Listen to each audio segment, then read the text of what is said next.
but I think the development of full artificial intelligence will spell the end of the human race. It's a flying object, and we don't know what it is. I would hope somebody's checking it out. With a rocket or whatever, but incredibly fast, opposite direction. They were too fast to be an airplane.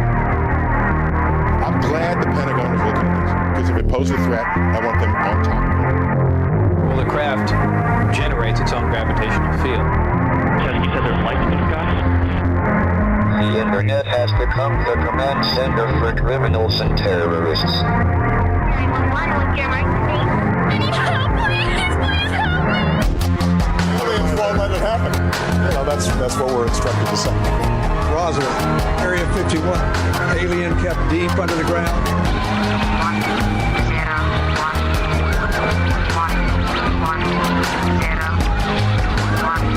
2, 9, 7. Doesn't have your best interest in mind. The government is self-serving. You're here for a reason. You're listening to Troubled Minds Radio.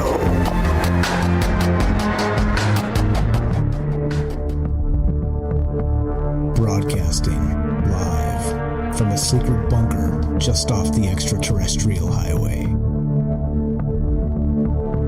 Somewhere in the desert sands outside of Las Vegas.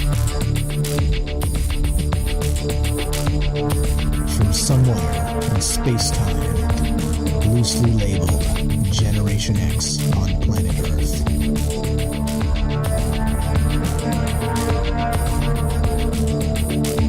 And asking questions of you in earnest into the digital darkness.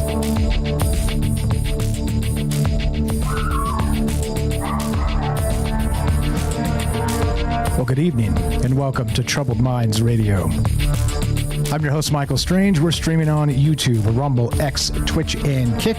We are broadcasting live on the Troubled Minds Radio Network. That's KUAP Digital Broadcasting, and of course, 88.4 FM, Auckland, New Zealand. Tonight, we're going to do what we should have done last night, but sorry about that, the mix-up. I had a Rode update. It's the board, the sound card that I use, basically, and it updated about 20 minutes before showtime, and it screwed everything up, as you could tell. It was all static and just all ridiculous, and yeah, anyway, so we're doing tonight what we should have done last night, which is, of course, that crazy heist at the Louvre. Did you guys hear about that? Yeah, it's something that is seems to be a pattern, actually, by the way, which is funny historically, that the Louvre itself has been burgled in the daylight.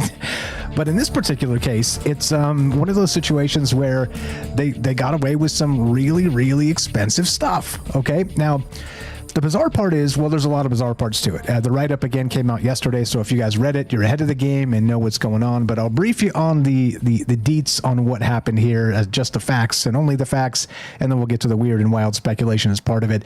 As a ritual, maybe some sort of modern-day ritual, which we talk about often on this show. And the question becomes regarding that, by the way, keep your tinfoil hats strapped on tight, and wonder if rituals exist in 2025 in the sense that the elites are doing dirty shenanigans using, again, back to the Rohan principle. Shout out, Paul. We miss you. Rest in peace, my friend. The Rohan principle is what's more terrifying? Is it that the elites are actually using ritual magic against us and it's real? Or is it that ritual magic is not real whatsoever, but these weirdos are still doing it anyway, kind of pantomiming and LARPing like it is? So I leave that question to you, but we start here. This is from the New York Times, and there's a lot of articles about this, a lot of talk about it the last couple days or last 24 hours. But basically, the wild part is that the internet has gone nuts with memes and all the rest of it. But let me just read you the deets. You guys probably are familiar with the story now because yesterday it was breaking news. Now it might be old news. That's the way the world works, right? But anyway, in just 7 brazen minutes, thieves grab priceless jewels from the Louvre. You know, the Louvre, the fancy French actual museum, the Paris Museum that houses the Mona Lisa, among other amazing antiquities. But check it out. So the robbers employed a portable electric ladder to break into a second floor wing of the Paris Museum that holds the French crown jewels. Ah, the crown jewels. Okay, so there's some great pictures in this article by the New York Times. I usually don't tout them as being a great source because, you know, propaganda, they do a lot of that. But this is actually a good piece because they're not like, we blame it on a politician or something. But anyway, but I guess it's devolved into that in France. Anybody, shout out to Sylvain. Thanks for the repost over there. Maybe Sylvain knows what the politics of this looks like living over there in France. But anyway, so straight from the article, the doors of the world's grandest museum had been opened to the public for just 30 minutes when two burglars were lifted up onto a second floor balcony on the building's south side. Their faces concealed, they rode a monte meubles, pardon my French, or a truck-mounted electric ladder that is a common sight on the streets of Paris. I've got a picture here we'll show you in a sec, where it is used to ferry bulky furniture through the windows of apartments. Cool. Sounds legit. Once there, they used grinders to break a window, setting off the security alarms, and burst inside the gilded Galerie d'Apollon, which is Apollo's gallery. Okay, right. The ritual begins, right? Of the Louvre Museum, where a prized collection of royal jewels and crown diamonds is held in a succession of cases. There they smashed 2 cases, sounding more alarms, and snatched 8 precious objects, including a royal sapphire necklace, a royal emerald necklace and its matching earrings, and a diadem worn by Princess Eugenie, the wife of Napoleon III, France's 19th century ruler. Super cool, right? The burglars went back down the ladder to a road shouldering the Seine River and made their getaway with 2 waiting members of their team on motor scooters. What? Seriously? Okay. So they used this lift. Here's the picture of the jewels, by the way. Let me get my big head out of the way. And look, So they busted in. The entire thing took, when they first reported this, it took 4 minutes. And now they've got it, now that they got it timed and whatnot, it's now 7 minutes. So it took somewhere between 4 and 7 minutes for them to crack into this sucker on a second floor, right there in broad daylight with the museum open, and steal these precious, priceless artifacts. Okay, like how ridiculous is that? Well, it gets even more wild when you look at all the crazy stuff. I've never been to the Louvre. Many of you maybe have. I heard it's a life-changing experience. All kinds of amazing stuff there. But check this out. This is the lift that they used, which it's a truck with like a ladder that goes up to the balcony, and it's got like a little basket lift, that kind of trucks them up to the top. I mean, it seems ridiculous to suggest that, with a couple motor scooters, a grinder, and they were wearing those yellow and orange jackets, like the safety vests that like a construction worker might, and masks. So they stood out almost as if they were working on the Louvre or something so who would look twice? Because, if you hold a clipboard and walk into places, people don't question you because they think you're official, right? Or if you look like you're dressed the part, wearing the safety vest and the construction space, people, kind of don't notice. And by the time, again, 4 to 7 minutes was the window. They got in, they got out, and they stole 8 pieces of this priceless Napoleonic stuff, the crown jewels. It's crazy to consider, right?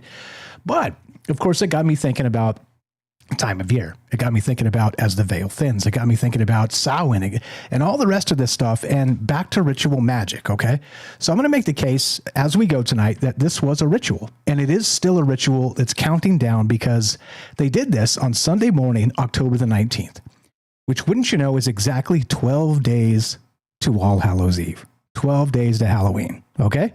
You got me? Sound check out there, 1, 2. I hope everything's okay. I hope everybody's doing well. Hello, good evening. What's happening, folks? I think we're good. I don't see any complaints. Looking for complaints. I don't see any complaints. Okay. So, all right. And so 12 days till Halloween, and we'll get to that. We'll get to what that means in a second here. The write-up is very good. I'll read a little bit from that as we go. But yeah, it's weird. So the question tonight is, and this is, so before we even get weird tonight, all the disclaimers apply. Okay, this is just wild speculation. There's no truth to be found here. We're looking at the world in a different way. And if you're here for truth, you're in the wrong place. This is just entertainment, for entertainment purposes only. Okay, but here's the thing regarding this. What do you think is going to happen with these things in the normal process? Because you can't go fence these on the black market. I mean, obviously, you walk into the Pawn Stars down here in Vegas with this like crown and try and sell it to Rick at the pawn shop. He's going to be like, "Where'd you get that?" And they're going to be like, oh, I found it on the street. And he's going to be like, call the cops, right? There's no chance in the world. Like, this is one of the most famous heists that's happened. Like, people are talking about this all over the damn world. There's no way you sell this on a legitimate, normal black market. So what do you think is happening? And where do these things go? Is it into, and I've come up with a couple ideas myself, does it go to a super rich private collector?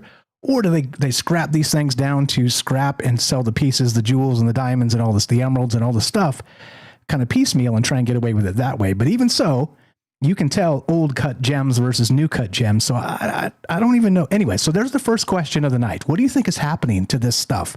And do you think it is some Bond villain billionaire that's like, oh yeah, we're just going to, put it in our private collection? Anyway, that's what's on my mind tonight. We're going to get to the ritual part of this. We got James sitting in with us tonight. Thank you, James. We'll get to you in just a moment. But first, we're going to take a quick break. This is Troubled Minds. I'm Michael Strange. Be right back. Let's play the Stoic Mindset. 1 minute. I'll catch you on the other side of the break. Be right back. Don't go anywhere. Feeling stressed? Overwhelmed? In today's fast-paced world, it's easy to get swept away by our emotions. Take a breath and find your inner strength with the Stoic Minute. You have power over your mind, not outside events. Realize this, and you will find strength. The ancient Stoic philosophers understood that we can't control everything in life, but we can control how we react. The happiness of your life depends upon the quality of your thoughts. Focus on what you can influence. Cultivate a positive mindset and let go of what you can't change. Find your inner strength. Live each day with courage, wisdom, justice, and moderation. Embrace the Stoic virtues and find peace within. The Stoic Minute, brought to you by Jack in Oregon. Welcome back to Troubled Minds. I'm Michael Strange. Let us continue, shall we? Okay, so I'm calling this tonight Ritual Acquisition, Crown Jewels and Chaos Magic. And we'll get to that in a moment here. Let me read straight from the right up here. And this is how it went. If you read this yesterday, you're ahead of the game, like I said. At 7:30 a.m., it was actually 9:30, so this is the correction as the information has been coming out. I was kind of on this on the tip of the spear yesterday, but here we are a day later. So at 9:30 a.m. on Sunday, October 19th, 2025, 4 thieves executed what French authorities are calling one of the most brazen museum heists in history.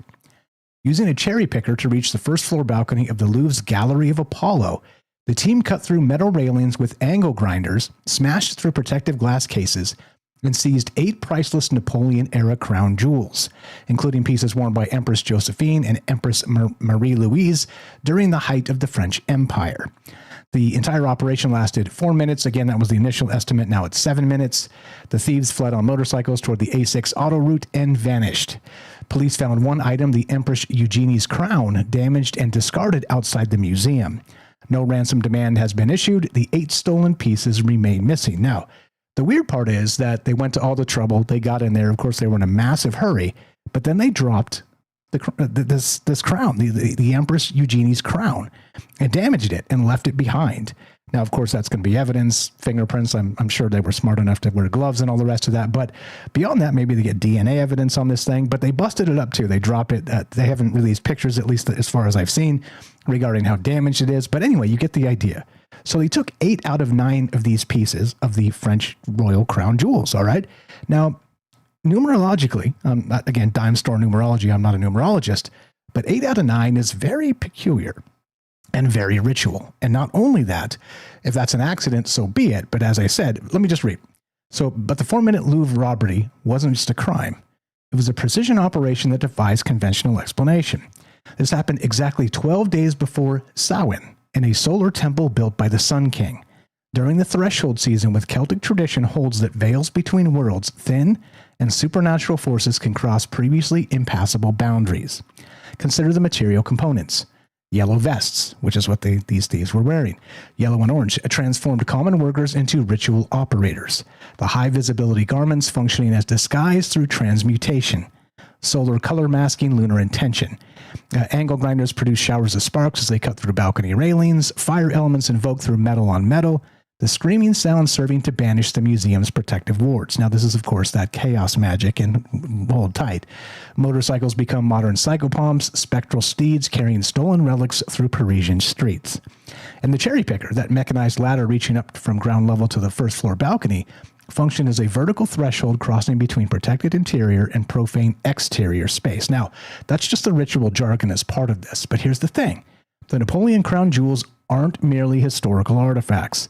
They represent concentrated power objects worn by emperors who shaped reality through will and military might. Now, I'm going to leave it there, but I'll get back to this. So, once again, what do you think is going on with this? And the most normie question of all, which again, non-linear, open-ended is how we do this show. If you want to talk about how they get rid of this, is it going into a private collection of a very rich person? Are they going to bust them up and try and whatever? What's going on with that? And yeah, shout out Raz over there on Rumble, mentioned in 1911, somebody stole the Mona Lisa from the Louvre, which is completely true. Anyway, love to hear your thoughts on this. We're taking your calls tonight. Everything should be working, the phone line and the Discord. Thanks to James for testing, 702-957-1037. Click the Discord link at troubledminds.org. Thanks for being patient, my man. Let's go to James Salcido. What's up, Salcido Paranormal? How are you, sir? Go right ahead. I'm okay. Can you hear me? Yes, sir. Coming through loud and clear. You sound fantastic. Good. Yeah, this is an amazing topic. The crown itself to me is fascinating that it was still there. Like it in the whole, that item in and of itself being there still, because the sort of normal idea would be, well, they dropped it somehow, and that's how it was damaged. But then if you look at other possibilities of some kind of symbolism there, then did they just drop it, or did they drop it but they made sure they didn't just drop it? I mean, maybe they even threw it down intentionally to break it. I wonder also, I mean, how much would it take to damage a crown like that? I'm also curious about that. But and the idea of all these jewels and everything, those are types of crystals, of rocks that have been shaped.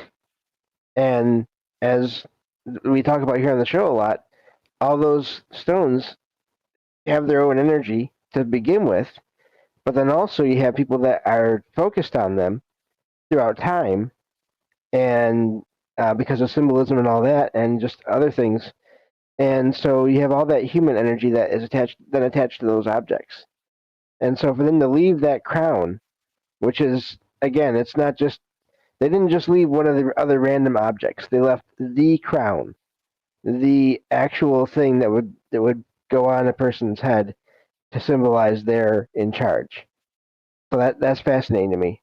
Yeah, again, whether it's intentional or not, it's very symbolic, absolutely. And look, we're talking about a collection of crown jewels is what they're termed, and they left the crown itself, which is, again, bizarre, weird, all manner of things start to, again, that's what was making my tinfoil tingle when I was reading this yesterday. That's what I was like, okay, this sounds very much like a ritual if you have an active imagination. And as you guys know, I do very much do.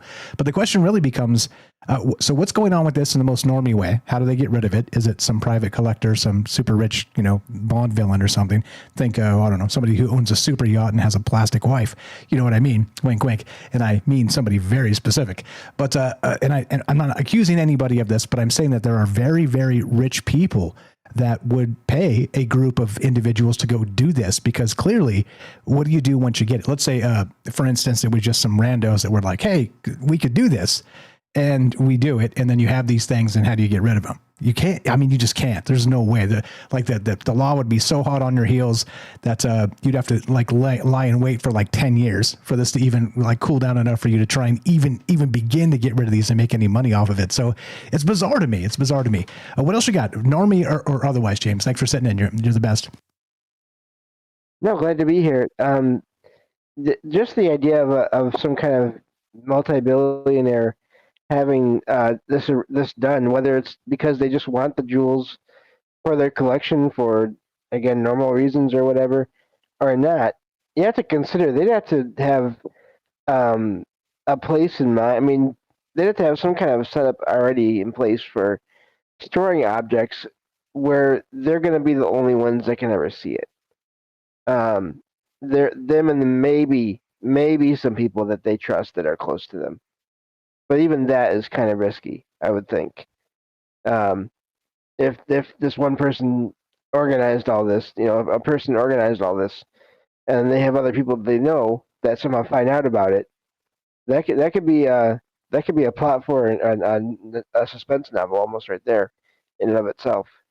Yeah, I was thinking that yesterday too. Like that's exactly the point. Is this is like a great beginning for like the Da Vinci Code Part 7 or something. This kind of ties into a deeper, more esoteric and soul struggle of the spirit of humankind or something. I mean, it certainly lends itself to the imagination and the creative aspect of writing here. What else you got regarding anything else? As you know, I got about 3.5 minutes left. If you go right ahead, sir. Well, this has me thinking about something that I've noticed over the years, the idea of museums being centers of energy or of paranormal activity, depending on what terms you want to use. And it's not something that is usually advertised. It's something you have to sort of dig into online on your own to find out about this usually.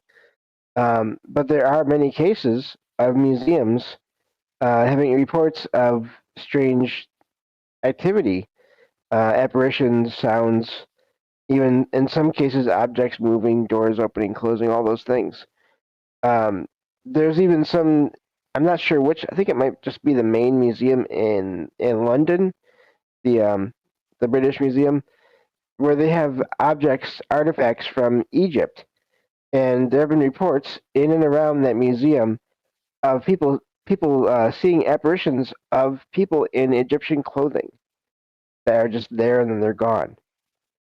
So, again, whatever energy that is, if it's conscious or not, there's reports of this. So I'm just curious, again, going back to the possible, ritual or magic of all this, do these people, or does the person that arranged this know something that the rest of us don't?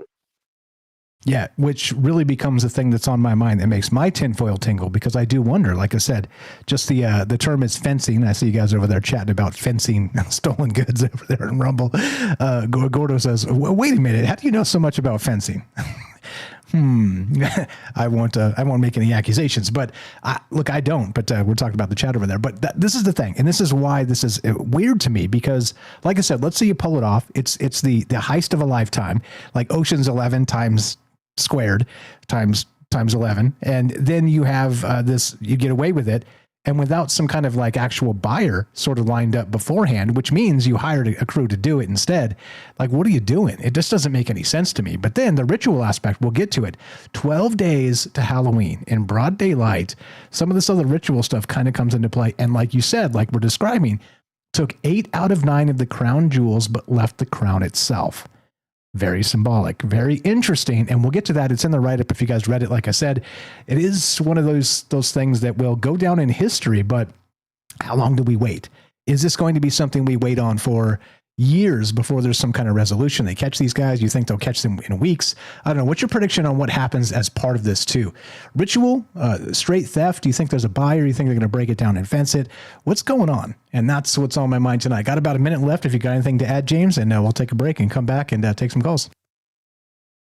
Yeah, just glad to be here. And I don't know, the amount of money that it would take to arrange that and then to store that.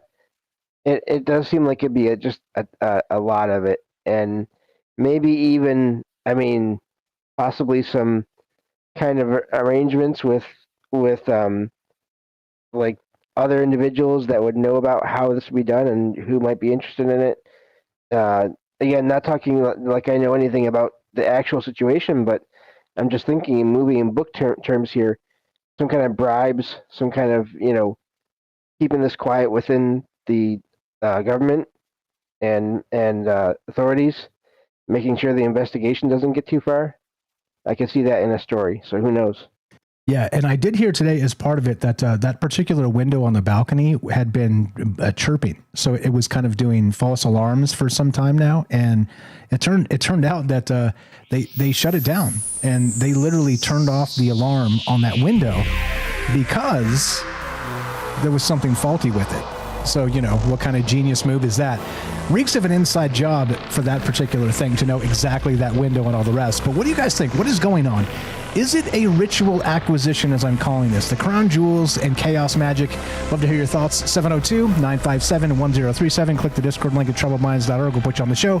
It's as easy as that. We got Mr. Mission Control coming up. More from James and your calls as well. Do not go anywhere.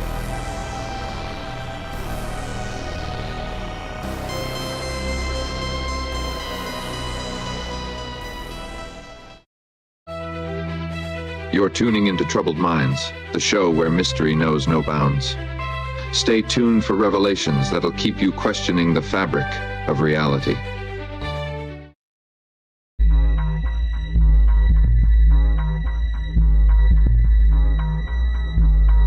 In shadows we gather with whispers of fate, a heist in the Louvre, the crown jewels await, 12 days till Halloween.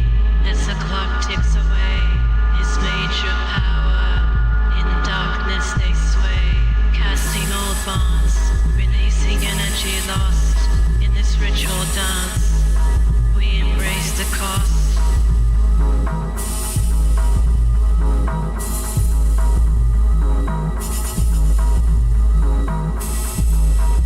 Steal the crown's aura, let chaos ignite, fingers like phantoms, as we move with the tide, the weight of the past. In our hearts we confide, stolen enchantments, leaving spirits unbound. Emperor's echo, in silence they resound. The crown whispers secrets, buried into gold. This countdown to power, a story to be told. Underneath the moon, we merge with the rhyme, a sacrifice made, transcending through time.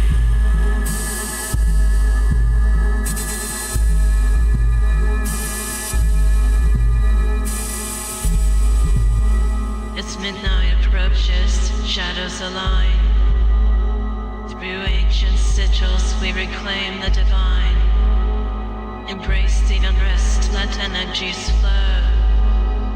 A ritual in darkness, in power we grow. The crown's aura, let chaos ignite. Not just a crime, but magic in the night.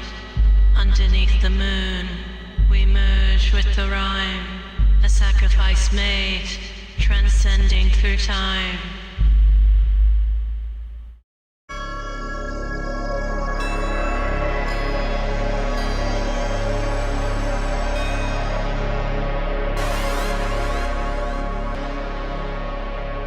Welcome back to Troubled Minds. I'm your host, Michael Strange. We're streaming on YouTube, Rumble, X, Twitch, and Kick. We are broadcasting live on the Troubled Minds Radio Network. That's KUAP Digital Broadcasting, and of course 88.4 FM Auckland, New Zealand. Tonight, we're talking about the heist at the Louvre. Can you believe it? Could the theft of ancient crown jewels truly serve as a modern ritual? Unlocking energies centuries old and bridging boundaries that history and myth have kept apart. And of course, you know me, I don't really know, but it does make my tinfoil tingle when this happens in broad daylight. When you get, just a small crew of 4 escaping on scooters. I mean, that sounds ridiculous. Like if the day before this happened, if somebody had described this happening, everybody else would be like, no, that's nonsense. There's no way that would happen. And then, it happens. Like the Clown World Carnival becomes a thing. And the weirdness, again, of the crown jewels, and they leave the crown behind. Now, I know you got to get out of there in a hurry, but I mean, you don't want to drop your wallet with your ID in it, but certainly you don't want to drop the crown. What the hell's going on? Seems suspicious. How suspicious? Anything to add, James? We'll go to Mr. Mission Control. Welcome back. Just, the crown, I mean, even if that's a coincidence or whatever, if they did accidentally drop it, it's almost like the universe somehow just stepping in and making a joke of everything. Just like, oh, this is hilarious. Well, let's get some people really freaked out and make them drop the crown and see what kind of ideas come from that. It's really wild that even happened. Yeah, the cosmic joke, as we like to say. It's a little bit strange. And when you talk about synchronicity, this is the type of stuff that makes you wonder exactly what the hell's going on. Love to hear your guys' thoughts on this. I'm calling it ritual acquisition, crown jewels, and chaos magic. 702-957-1037. Click the Discord link at troubledminds.org. Mr. Mission Control, what's up, brother? You're on Troubled Minds. How are you? Go right ahead. I'm fine. How are you guys doing? Pretty good. No complaints out of me. Well, we're all right. Welcome to the joint. It's definitely chaos magic. Okay. But I want you guys to realize you're not seeing the forest for the trees. Okay, look what's going on. Okay, the 3-eye atlas, the only way to communicate it is with laser communication. Okay, so now I want you to run what jewels that they stole out of that crown, because the other one they left was not essential for the refracting laser that they're going to use to try and communicate with the seraphim that's flying through the solar system right now. And if you watch my live streams, the past two, the pilot and the Mr. Mission Control, the 3-eye atlas live stream, you're going to crap your pants, Mike. I mean, you guys need to pay attention to what I'm doing right here, because I'm fixing to drop off the map. Okay. And what I've left for y'all is serious. So what happened with the jewels? It was set up for insurance. Okay. They sold them for laser refractors because the European guys have the laser telescopes at the Vatican. Okay, this goes all the way back to the Vatican, and it goes back to the seraphim, the angels, the Ururazu, the pulse that we got from 3-eye atlas that I decoded in my live stream. The Fibonacci sequence. Look at my name. Look at my screen name that I got. It's Ururazu in runes, and it's Abba, Abba, Abba is what it comes out to in the gematria. What's Abba? What is Abba, Mike? Okay, that's what this thing is. That's what it's the seraphim. 3-eye atlas is a colony of entities that we have not encountered for over 2,000 years, bro. And these comets that have been coming through might be not just comets, but they're panspermic objects. So on the other end of that, I ran, the telemetry on when we were going to pass through its tail. And I mentioned that we go through it, recursively 3 times every year for at least 12 years. And it's going to have heavy metals in it, not iron. It's not producing iron. It's spouting out a bunch of water at an increased rate, and it's a bunch of cyanide, which has to do with the formation of life. Okay, it's not just a poison. High amounts of cyanide is, but this thing dropped something off at Mars. When it passed by Mars, our photography equipment there, the satellite and the ground, got a good shot of it. It's 562 kilometers long, Michael. Okay? It's a colonized asteroid. And I don't know if it's been traveling for as long as what they say it has been, but the wow signal coming from it, probably, yeah. Avi Loeb, yes, but it ties right into this story here, and it's blowing your mind, isn't it? They need those jewels for the laser refractor lenses. Okay. And so this is the communication. Okay, so that we've been watching this, by the way. I haven't personally been watching super close because the clickbait is crazy heavy when it comes to this comet, 3-eye atlas. But I do recognize some of the stuff you're saying. Some of the other stuff, like I said, I cannot corroborate. But again, I'm not the arbiter of truth anyway.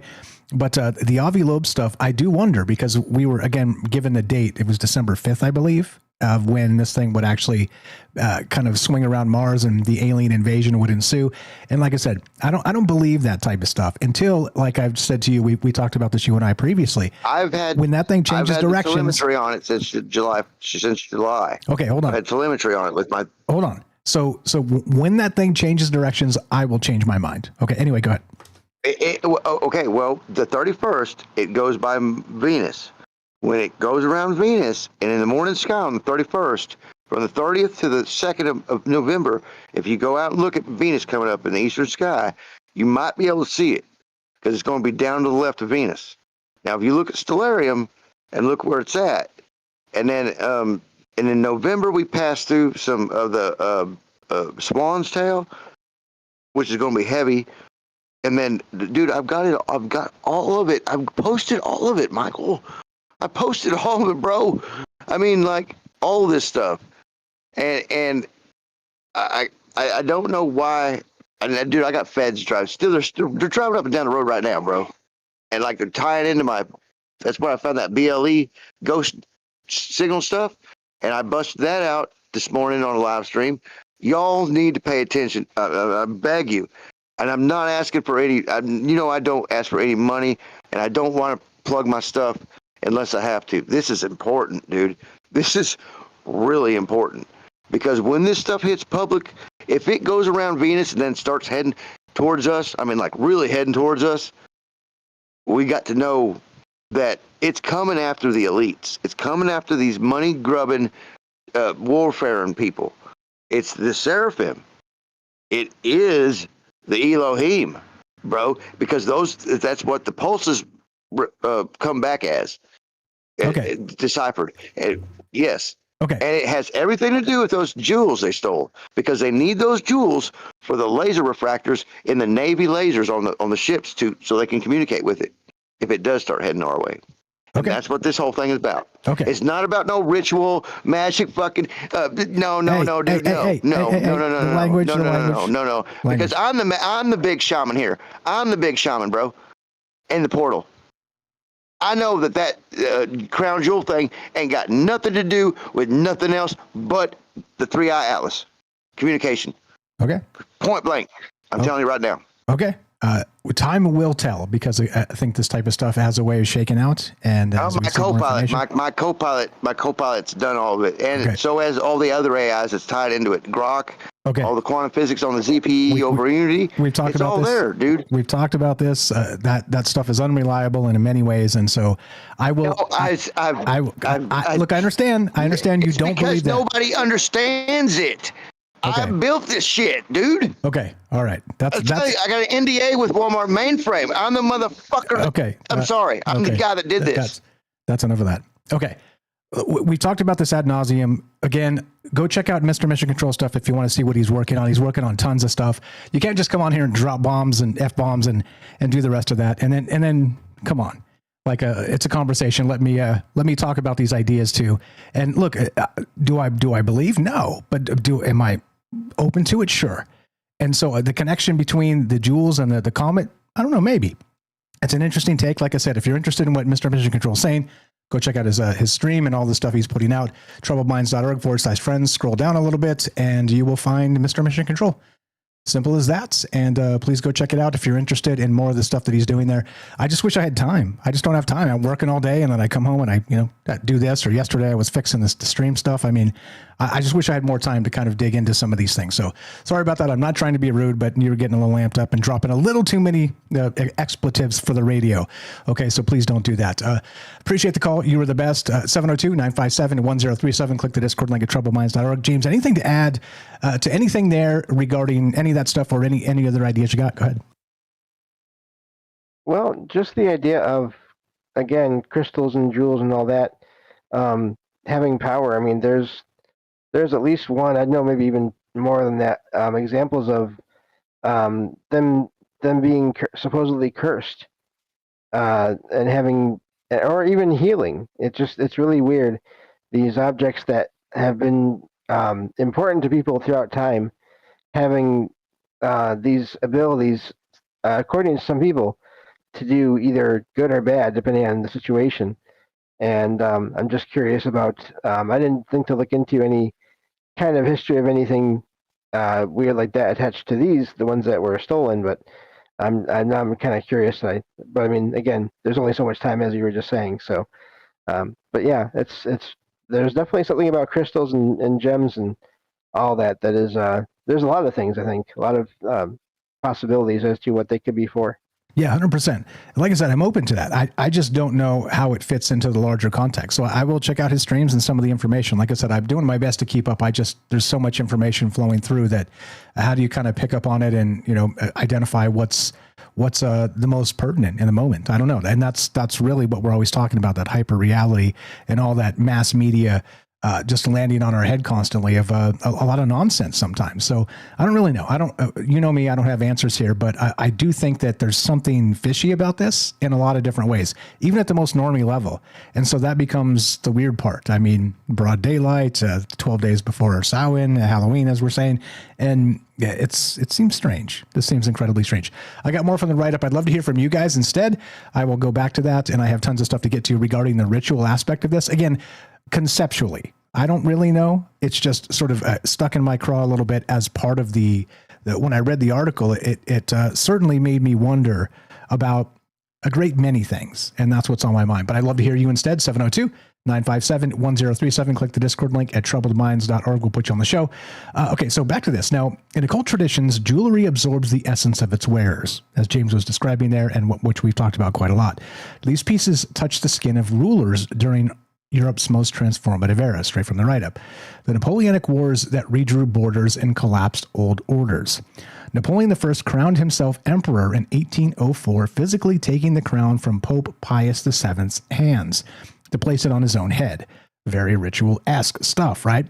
That act of supreme authority, rejecting divine appointment in favor of self-coronation, charged every object in that ceremony with radical power. Conceptually, of course. Again, this is just kind of looking at it through that esoteric lens. His crown, his consort's jewels, the regalia of an empire built on revolutionary principles, masquerading as imperial restoration. And that's really where I start to wonder about this being maybe less about the priceless aspect of it and maybe a different level of the priceless aspect of it. You know what I mean? That charged energy. And as James was saying earlier too, there's a lot of that stuff happening with museums. Museums tend to be, quote, haunted for a lot of these reasons because these charged items or objects are in them. I mean, it's very much like a haunted house or things we've talked about in the past, or as we've talked about recently, even the Vatican Library, this type of stuff, like what's actually down there, what kind of actual ritual artifacts do they have? How wild and weird does that get? A conversation for another time, because we're looking at these actual objects and wondering what the hell it means. Anything on the charged energy of the Napoleonic period into these actual items there, James? Not so much on that. I'm not as familiar with that, but even for people that are going there to learn about it, again, people are, and we talked about this before too, there's all that focus from all the people that go there to look at all these things. And that could be possibly energy that is going into them long after they're not being used by anyone in power anymore in the way that they had been possibly. There's still a lot of attention. And again, it goes back to what I talked about before with paranormal activity. In some places where there's legends or lore about this apparition or that figure being seen, but then there's no history of that figure, that person existing before that. And yet there's still the apparitions that are seen there of that figure. So even if there's not much, let's say, connected to that and from old energy, there could still be new energy that is being attached to it now. Yeah. All that certainly plays here. And I mean, look, the most basic version of this is people trying to get rich, right? But again, in this particular sense, what about the relic energy? Not just the priceless artifact itself, but the pricelessness of where it came from, the pricelessness of who actually owned these relics, and that historical resonance. That becomes the weird part, and how this really kind of made my tinfoil tingle as I'm describing. And again, no, is it a ritual? Maybe not. Like me. When it comes to this type of stuff, maybe certainly plays, but definitely maybe not as a massive shadow as well, because the most obvious answer, Occam's razor, is typically the best answer unless and until it's not, right? That becomes the thing. So anyway, so museum relics and these containers of this collective belief, as we're talking about right now with James, and the idea of like these haunted relic repositories. In this case, I say that in a weird way, but it is a museum. And we did talk about this recently too. Shout out Matt Sal about the Zach Baggins Museum as well, because he's got a bunch of supercharged, quote, haunted items, whether you believe that stuff or not. It's a very similar space, but in this particular aspect, we're talking about actual relics, priceless relics from big time historical events and people. And I mean, tons of people saw these coronations and all the rest of it. That's in the write-up I'll get to in a second here. But it's an interesting thing. So here's another layer to this question, right? Do you believe objects can hold consciousness or intent? Have you ever visited a place that felt charged with history or energy? And that comes to, what's that thing called? Psychometry and that type of stuff. Can you sense these things? Is this something people can do? I don't know. No answers, just more questions as part of it. But it does make my tinfoil tingle when you consider what's actually happening with this, and that nobody noticed. I mean, they were gone, and they were like, "What the hell happened?" And the alarm didn't go off. And then, I mean, what? Like it just seems like more every time something ridiculous happens, the cameras are turned off, right? Let's go to Epstein and that whole bit, right? Oh, it just happened that the cameras were shut off that night, and the employees were asleep. Remember that story? And now the story's changed like 30 times, and it's like, well, that's strange. How come the cameras were off? And then how come we have this phantom footage that, I mean, you can find an unbelievable amount of contradictory information just about that one thing. And it turns out that maybe the cameras weren't, or were they? Or is that fabricated stuff? I don't know. But in this particular case, like I said, it seems like it's an inside job, because this particular window, they had shut off the alarm because it was chirping, false alarm style. And then now they have, crown jewels on the loose, which is an incredible thing to consider. Okay, so let's see. What do we got? So on that. We're good. Okay, so we'll get to the numerology, the ritual timing, the chaos magic, and the rest of that when we come back. And look, shout out Mr. Mission Control. You're probably right. There's no ritual aspect to it, but it is the write-up that I prepared, and so I'm going to go through with this and ask the questions. So that's that. I hope you guys are doing well tonight. Anything else, James, here? I can get right back to the write-up because there's a ton of really good stuff here, but all of this really, like I said, is not something that happens every day. Incredibly notable, very conspiratorial, and not just the way it happens in terms of the theft, but then in terms of the larger context of these items historically. If you got anything else, go ahead. If not, I'll get right back to the write-up here. Well, really, the idea of there being different types of locations that have different items, like you mentioned there, the Baggins Museum, the Warrens is another example of their collection of items. There's one or two others I've heard of. Versus a museum, there's really only one. Though there's only one big difference, besides let's say the historical relevance of the items, and that is that in these other places, the paranormal aspects are focus. That's the focus. That's a big part of the focus. And again, whether or not some places fake things or not, the focus is still on having a weird experience. And but then you have museums where, they're not about that. It's all very much supposed to be just normal things and the history of items, which is fine. And yet there's still reports of weird things happening. Also with items and all that, whether or not, it doesn't matter if I believe in any of that or not, but I will tell you, there are plenty of reports of people getting antiques, getting items either from stores or family members, or even just on the side of the road, and then having paranormal activity start as soon as they get that item near them or in their home. And then it'll stop once they get rid of it. So again, I don't know anything, but there's these reports of all these things as well. Yeah, again, this goes back a long way in different parts of the world, as we're always describing. And these things would be very charged. If you believe in human resonant energy and the power of intention and focus and all the rest of that into an inanimate object, these things are as charged as anything. Quote, charged, if you believe in it. If not, then surely it's priceless, greater than the sum of its parts, just for its historical value. So there's a few things in play here that's kind of tickling my mind. But anyway, so back to this. So the items absorbed decades of imperial ambition. Straight from the write-up, Empress Josephine's jewels carried her rise from Caribbean plantation owner's daughter to Empress of France, her strategic marriage to Napoleon, her inability to produce an heir, her eventual divorce when political necessity demanded a different womb. Sadly, of course, history is riddled with tales like this. Empress Marie-Louise's Habsburg's pieces brought Austrian royal bloodlines into contact with revolutionary French power, dynastic warfare, condensed into metal and stone. And that was a very chaotic time, too, all the rest of that. As many know, the French Revolution, Napoleon, and all the things. And some still, again, he was a brutal dude, but some people even suggest that he was the one to bring France back together again, even after the revolution and the guillotines and off with their heads and all the rest of it.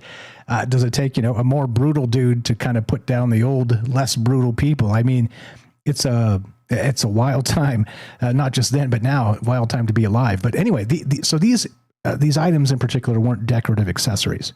Obviously, they were power symbols. They were, again, charged with resonance of revolution, ambition, all the rest of that stuff that we said. But they were also, again, conceptually consciousness containers, repositories for the emotional and political intensity of figures who altered European history. And that's the part that kind of gets me like, all right, think about it like John Dee or something like this. Like one of these guys, they say he conjured in the British Empire, right? Remember that whole story we did, which was an incredible thing there, folklore-wise. But imagine if you had like John Dee's phylactery or his crystal ball or something to that degree, right? And not just because of, if you believe in wizards or shaman or whatever, that's fine. Or not, that's fine too. But imagine having sort of the main wizard of the last 500 years, his stuff. Like it'd be like having Gandalf's staff or something. And so this is the type of, I think, resonant energy that fits into this space, into this larger conversation of these items, and which makes me wonder about not just the timing, 12 days to Halloween, the ritual completion aspect of the crown jewels, but they left the crown, or incompletion ritual aspect, which we'll get to that when we get back, and the idea of this chaos magic. I don't know. And like I said, does it fit with the comet? I didn't chase that down. Shout out Mr. Mission Control. I'll do a dig on that and see what I can come up with too, to kind of help with some of that. But I don't know. Again, possibilities, no truth to be found here. Entertainment only. Minute left. Anything to add, James? And then we'll talk about chaos magic when we get back. Well, just think about if these people that had power that got these items never had them. If you were to see them out in public without any of these items, you may not have any idea who they are. So they make these people recognizable in a way. And again, that can be good for them. For some people, that can be basically either make them appear as someone that is good or bad, depending on the situation. So that's a lot of focus from a lot of people on the items and the person wearing them on any side of any given situation. Yeah, exactly. And like I said, I don't know, but it does seem suspicious. Like I said, think about just how difficult it is to get rid of these things. You're not going to be able to get rid of these things on, fencing them in traditional ways. So to me, it reeks of a super rich buyer, like a Dr. Evil or some Bond villain with tons of money that wants these things for their private collection, which there's a lot of those guys. Again, think about Hobby Lobby and buying stolen things from the Levant that ISIS looted and plundered as they butchered their way across different countries. I mean, like this type of stuff is wild, but it happens. And so what does it mean? How weird does it get? And again, do you believe in rituals? And is this any sort of ritual whatsoever? Maybe, maybe not. No definitives here. That's exactly the point of doing this. Talking to each other as possibilities.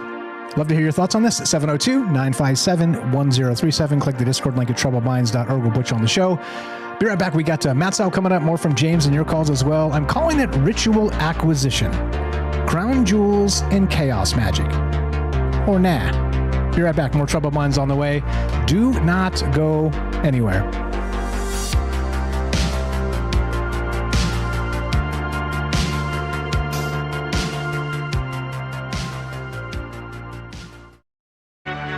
This is Troubled Minds. Your host, Michael Strange, the master of the mysterious, is here to guide you through the shadows of the unexplained.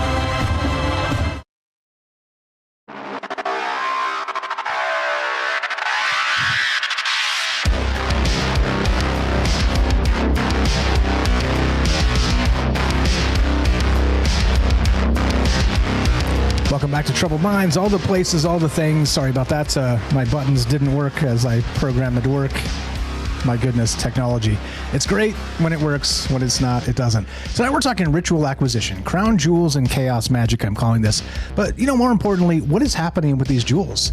I mean, obviously, people can get rich off of this, but in this particular sense, when you steal something that is so notable and so obviously identifiable, you can't just go sell it to a pawn shop. I mean, so that's the thing that kind of made my tinfoil tingle. I mean, you got to crack it down into little pieces and, do all the rest of that, which it just seems ridiculous. It seems not only that full on blasphemous, right? I mean, you're taking ancient history, like literal history, and then you're destroying it for what? For some loot, right? For a bag of loot. I mean, get the bag, as they say. I mean, don't you think there's some less notable things you could probably burgle? I don't know. It just seems blasphemous to me. And there's a lot of that. Like I said, I mentioned ISIS before we took off on the break there, regarding, just as barnstorming across the Levant, butchering people and taking down ridiculous relics and things and destroying them, full on destroying them.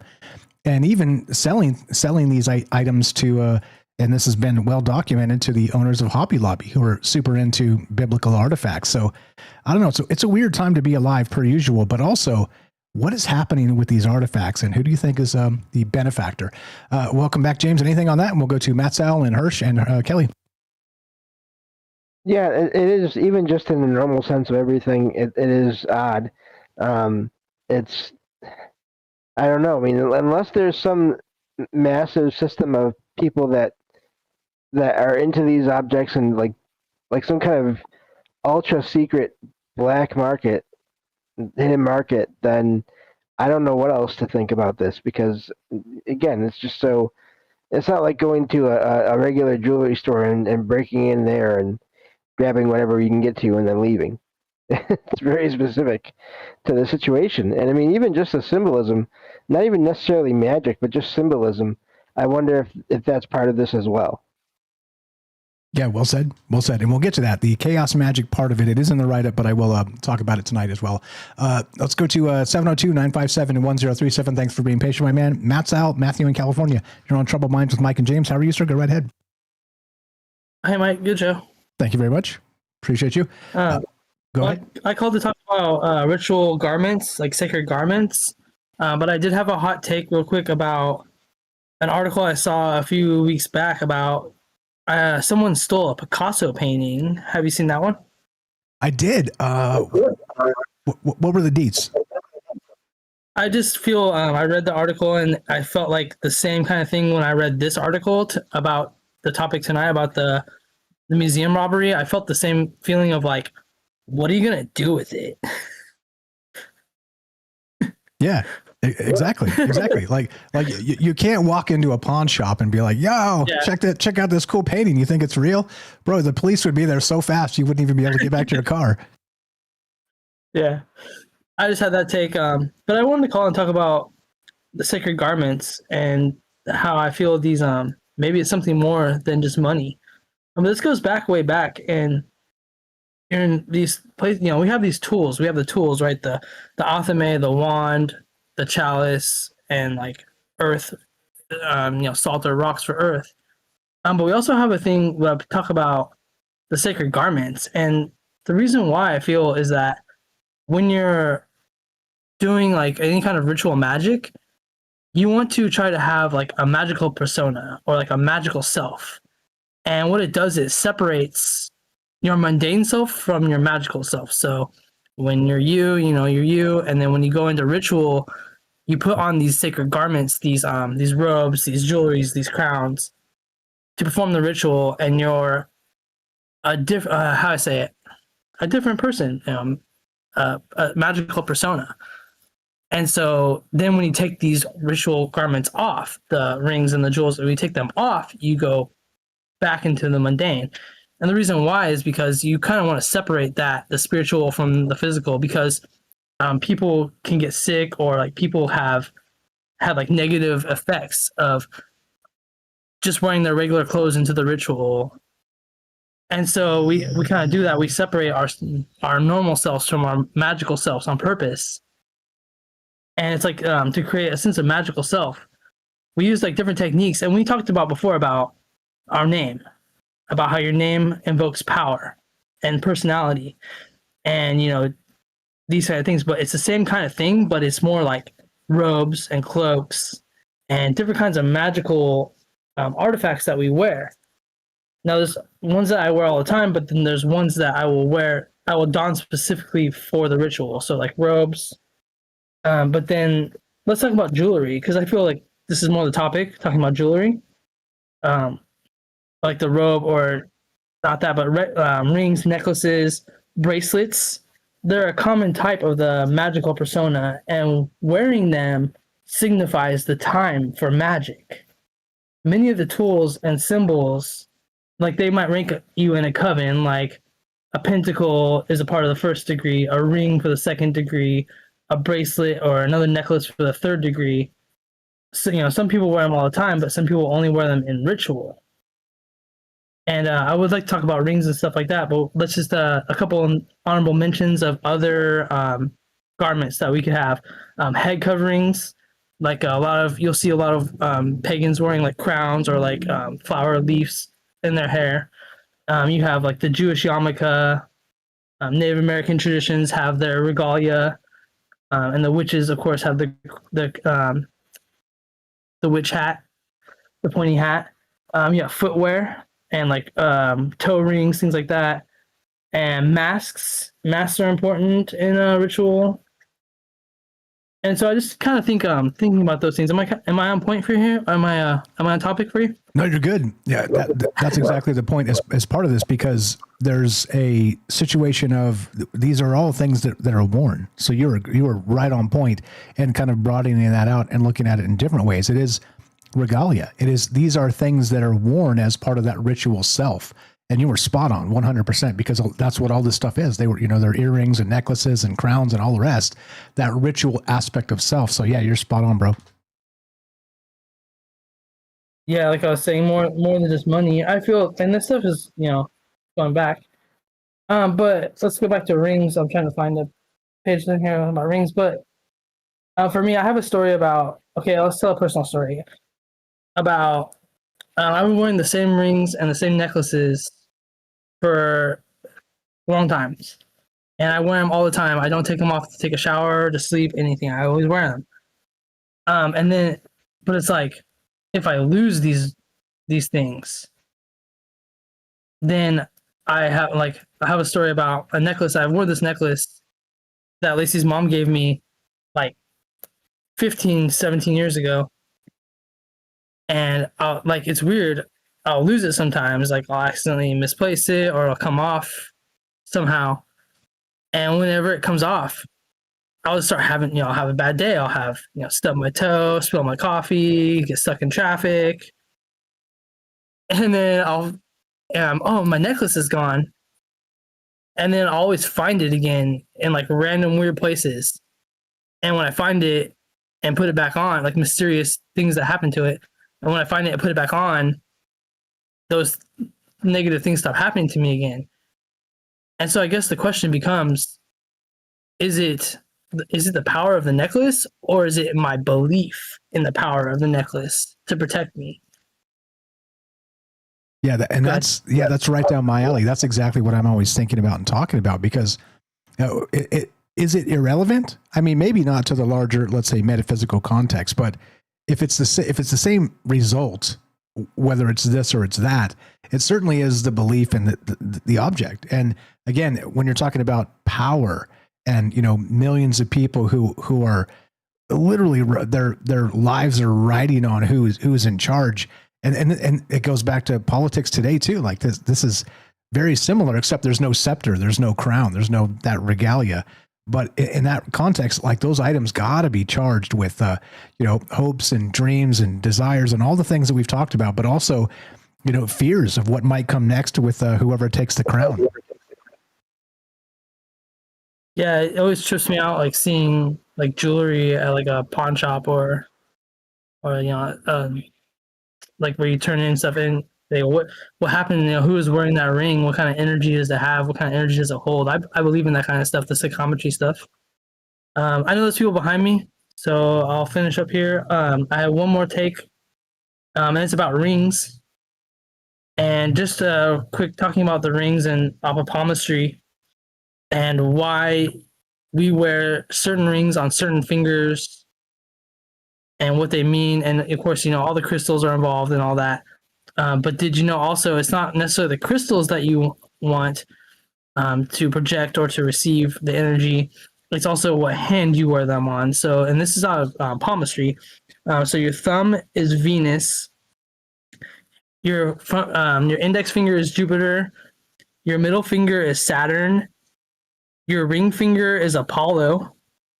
And your pinky finger is Mercury. And so if you need help looking that stuff up, I can help you guys. But basically what I'm trying to say is that whatever finger you wear your ring on, that's the power that you're either projecting or receiving from that kind of energy. And that's kind of how I see it, how I wear my rings. That's a deep topic. Yeah, I love that. I've never heard that. Never heard that. I wanted to put that out there just as ideas to maybe think about, what do these rings do, and just talking about the regalia of the magical jewelry and stuff like that. I dig it. That's a deep dive. We'll get back to that at some point because as you said, there's a lot there. Fire stuff. Appreciate you, brother. Thanks for staying up late with us. Anything else? If you got to go ahead. No, I'm gonna go. I feel this is a good show, great topic. What's the saying? May you live in interesting times. Indeed, and we certainly do. Glad to share them with you. Appreciate you very much. We'll talk to you soon. Have a great night. All right, bye. Thanks a lot. That's Matthew in California. You know him, you love him, good friend for a long time. Temple of the Owl is the name of his podcast. templeoftheowl.com. You can find exactly what he's doing over there. And again, he's got a massive book collection, esoteric books that he's reading and synthesizing through his podcast and the work he's doing for modern times. So please go check it out. Again, every time I listen to Matt Sal over there, I'm delighted with what he's doing. troubledminds.org/friends. Scroll down a little bit. It says follow Matt Sal. Please do that. Or of course, templeoftheowl.com. Anything on that, James? We'll go to, I think it was Herschel first and then Kelly and then so hang tight, Kelly. Bottom of the hour. You get as long as you need. Appreciate you guys being patient. James, anything else? And we'll go to our other friends here. Yeah, that's amazing. Great call so far. That's amazing that there are meanings to or different energies associated with each finger that you wear a ring on. That's very, I mean this in a good way. That's very cosmic. That's very, that's fascinating. I have heard of, again, going back to that, pawn shops and antique stores, objects, even clothes, having energy attached to them. And cases of people getting clothes and either getting a good feeling or not so great feeling from the clothes they pick up at some of these places.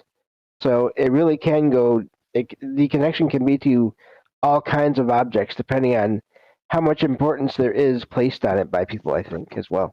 Exactly. Well said. 702-957-1037. Click the Discord link at troubledminds.org. Herschel in Arizona. What's your brother? Commercial Herschel, you're on Troubled Minds with Mike and James. Go right ahead. What's on your mind? I do kind of have a take that's probably different, but I'll tell you what I think first is I agree with you that it was set up. Like, there's no way that they're just going to go pawn that unless they're going to try to take the jewels off and recut them and then melt down all the metal or something like that. It's like, there's no way that's not a setup. And the fact that the alarms didn't work, I mean, come on. Exactly. Like I said, very Jeffrey Epstein-esque, right? It's like, come on, stop this. This is very ridiculous. Typical, connected people doing crimes. All types that they do because they're dirtbags. But here's an idea that I like. I don't know, it could be what happened, but the fact of it being chaos magic and ritual and all of that, like the broken crown, that's like a diss on the whole concept of royal hierarchy in society. And then liberating these jewels and metals that have been pilfered from oppressed societies. Like that concept of it being like a revolutionary act in a way.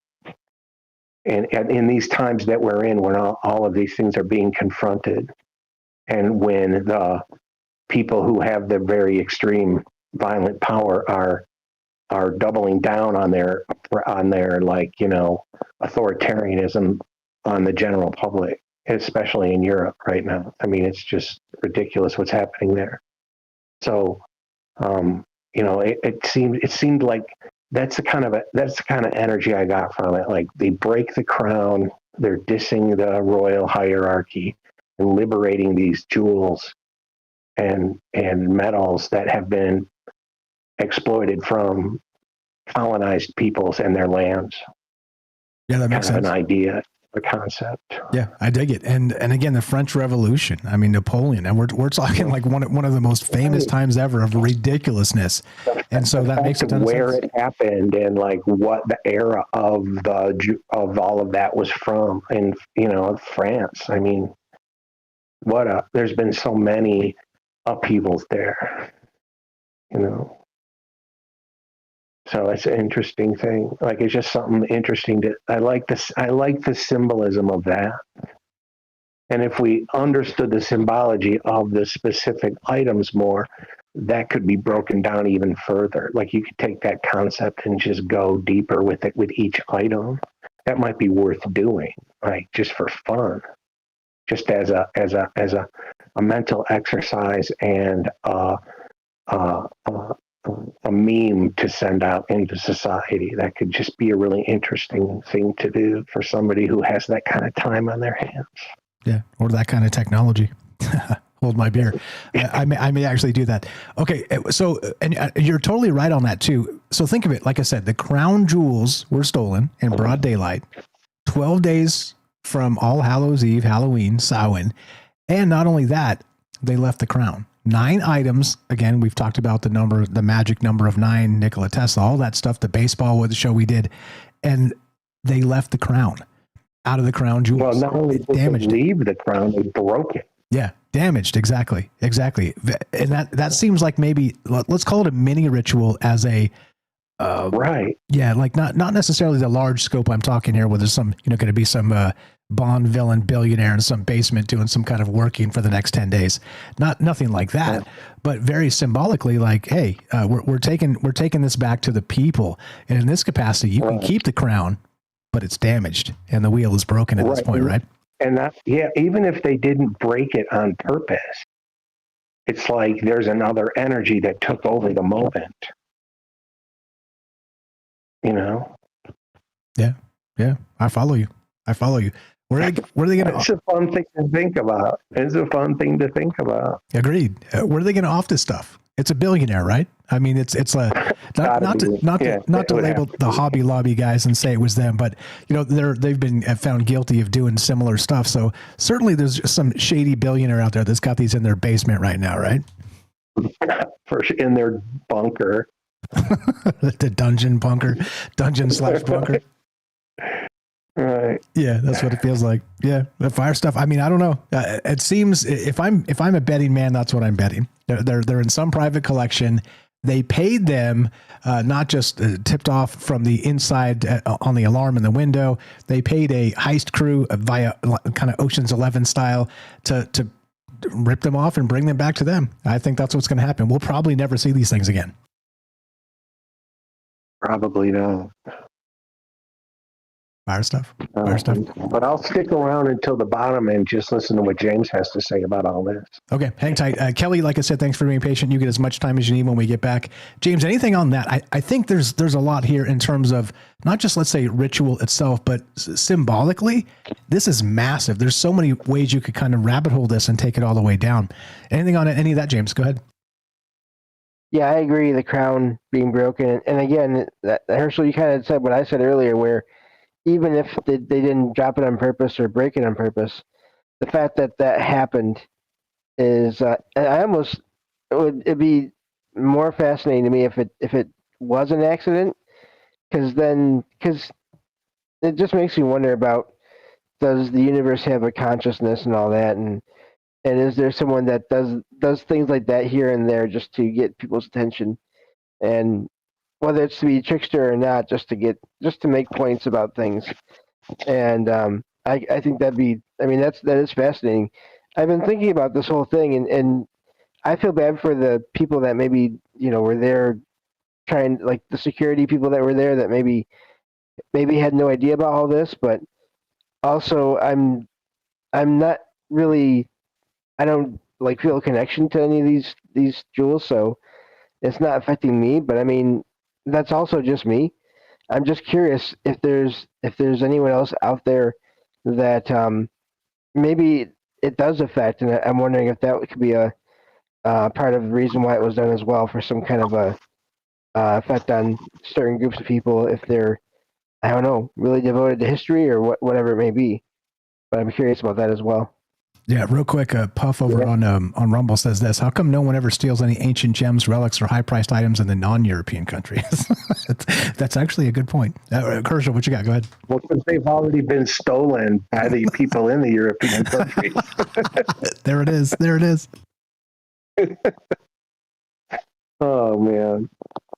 The jokes all right, make themselves. You guys, thanks a lot. Yeah, thanks. I'm going to go ahead and go, and thanks, everybody. You're the best. Appreciate you very much. Thanks for staying up late with us. Go Blue Jays. Did you catch that Springer homer? Oh, my goodness. Yeah. What a big swing. I was bummed out by that. I was bummed out. I really think Seattle has a better chance of beating LA than Toronto. That was just too bad. But Springer's just on fire. Absolute beast.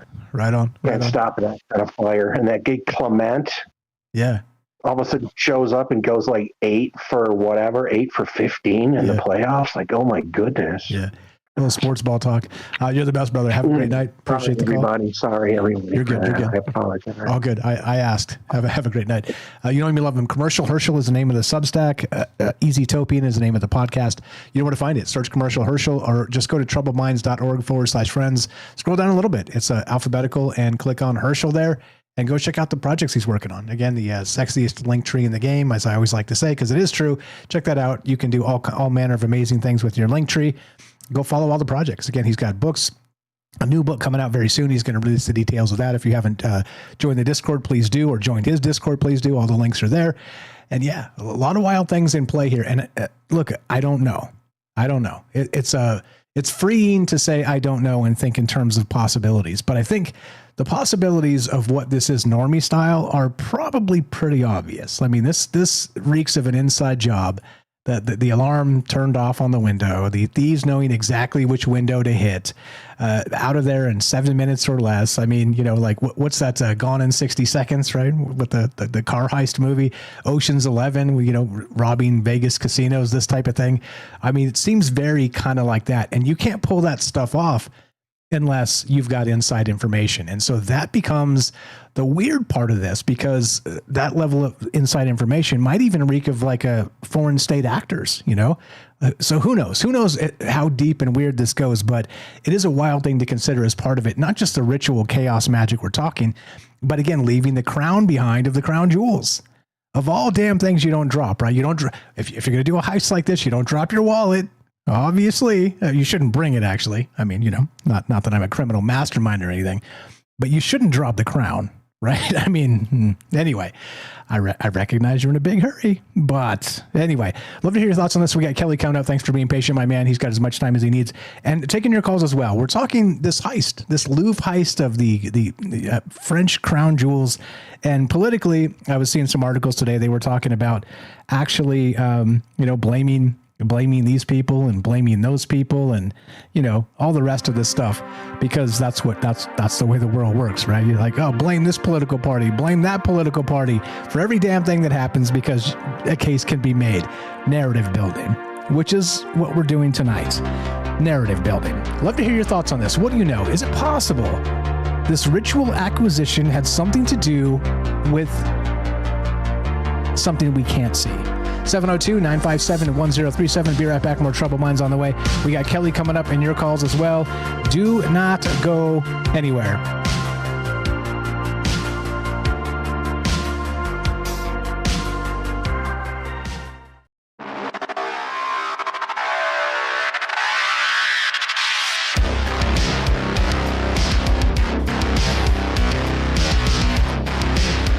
Welcome back to Troubled Minds, yada yada, all the places, all the things, troubledminds.org. You can find it there. Tonight we're talking the heist of the Louvre. The Louvre. Yes, pardon my French. Thieves steal the crown jewels of France. Yeah, except they leave the crown damaged and on the ground, which is strange. Like I said, there's a lot of things that are really, really off the wall about this, and it got my tinfoil tingling the second I saw it. Shout out Ricky, too. He's the one who posted this in the Discord right after it happened. I saw it in there. I was like, let's check the article, and then it turned into this wild stuff. Again, links are in the description if you want to follow up on it. Do read the write-up in full. There's some pretty wild ideas in there, including, of course, this is a Samhain ritual of some kind 12 days before Halloween, because that's what happened. That's when they stole it, 9:30 in the morning, 7 minutes or less in and out. Pretty crazy stuff. I don't know. You tell me, is it ritual or is it not? Is this some other thing? And what are they going to do with it? Cut it into tiny pieces and melt it down? That sounds like sacrilege to me. I'm guessing it's in some Bond villain's basement. James, quick take on that. We'll go to Kelly. Well, if all this is symbolic, I do like Herschel's idea about looking into what each of the pieces may mean. But even if it's all symbolic, it could have still been organized by some billionaire, not to have it in their collection, but to have it destroyed. I'm really curious about that as well. If that ends up happening, that'd be fascinating to find out why and how. Yeah, it seems like such a waste. I mean, if you can't keep these things intact, like, what are you doing? I mean, there's so many other things you can burgle and melt down, and this is priceless artifacts. It's absolutely crazy that people think this way. Anyway, love to hear your thoughts. 702-957-1037. Click the Discord link at troubledminds.org. Kelly in Colorado, thanks for being patient, my man. You're on Troubled Minds with Mike and James. How are you? Go right ahead. Doing all right, man. How you guys doing? Pretty good. Thanks for bringing my energy back to where it should be. Appreciate you very much. This is a new phone get-up. Everything worked on the phone line. You could hear everybody and everything's good? Yeah, sound good. I could hear everybody. Okay, sweet. And you were coming through. You hear him loud and clear, James? Yes, all set. Perfect. Okay, all good. Thanks for being patient, Kelly. All yours. Go right ahead. What's your take on this and how weird do we get? Okay, so for me, first off, everybody's talking about symbolism, For me, I mean, just the making of the crown was symbolism, For them, when they were making it was obviously, that they were ruling, that they're the ruling class back then, I guess what you would just call, or somebody killed somebody to get that position, something to that effect. But all these jewels from all these crowns and, even in London, right, the Queen's crown jewels, all these crown jewels belong to somebody else anyway, right? These things are actually, when the Queen died, all the countries that had crowns from her, jewels from her crown, they want them back. Because, they were actually stolen, just like everybody's, kind of mentioned in Discord before I jumped on. And to them, it was, saying that they were the ruling class, where it didn't matter where they got them, or I guess where they conquered, supposedly, or didn't want them people, by killing people, they didn't want to play their game. But those jewels were, stolen and then placed in these crowns. For the instance, the French crown, like all those crowns, all those jewels in there, a lot of them were given, they were added throughout different kings and queens, or different people wanted to add, stuff to that crown. That's why it's got all the different type jewels in it. But a lot of the, some of the necklaces and all the other stuff, a lot of those diamonds that those big giant diamonds, they come from India. And I heard India wanted those. They've been asking about a lot of those jewels back as well. But it's just like, when if we go down, this rabbit hole too about like objects, right? The whole synchronicity with that. That's like, like when all these countries too, just like all these artifacts that they have, that they keep, and then they say they're in a museum, that people can go see them, right? That's their excuse. But again, all those artifacts are stolen too. And I think maybe sometimes these people that do that, they know that some of these artifacts, if they're being locked in place, if they're left in those areas, they're the keys to like turning the pyramids on. Some of the stuff that they, taken out of Egypt, and now they place them in these museums and, thousands of miles away in these other countries. Maybe they know that's part of what, some people would call magic back then, but it was probably technology. It might look like stone, but these things are, embedded with crystals and, or different types of materials where, they're used for, electrical components, you know what I mean? So if you take the key, just like they're taking the key of a car, I was explaining to Michelle, just like keys of a car, you have this nice automobile, but it doesn't work without the keys, because now I take your keys and I move them thousands of miles into this museum and I place them in there that everybody can see it. Right? Maybe that's what it is, because I've ran across some stories, throughout a lot of stuff I look at, right? But there was a story that was kind of the same, that was found, this box that was found in Chaco Canyon over here in the States, right? And, they had like a lot of mudslides and stuff throughout there. So two people were running around now, they're checking out damage, for the government. But they found this silvery box, and they both, wanted to go pull it out of the dirt, kind of dig it out. When they touched it, they kind of had the story went like they both had a vision of these tunnels that run underneath the ground. They're in Chaco Canyon, right? And so when they took it back to the lab, or to the offices, but they ended up in the lab where this, some scientists were looking at it, but one scientist, came to the conclusion that maybe the key is that it's not in the same place that we're, when he's touching it, nothing's happening while it's there in his, laboratory when they took it there. But if you, take it back to the place like Chaco Canyon, where exact place they found it, something happens, it works, that maybe he'll see that with the same thing that they were seeing. So everything could be just like with these jewels, some of these things were used for maybe some reasons, not only that they found them or dug them up there, when they were, throughout slavery and history, but maybe, there's some of these jewels too, they were being used in other things, and they were taken and placed in these crowns. And I don't blame a lot of these countries to be wanting some of these things back, Obviously, there is no kings or queens in France anymore, and there barely is one in Europe nowadays, but when the queen died, the same thing. They wanted a lot of that stuff back. But who knows what those things could, possess, or, maybe they might look like a ruby, or they might look like a diamond, but they could be material of something else. You know what I'm saying? Yeah, I follow you. And you're right. A lot of that repatriation, people are always like, hey, you've had our stuff for like 500 years. Can we get that back now? I mean, there's a lot of that going on, sort of the political wrangling.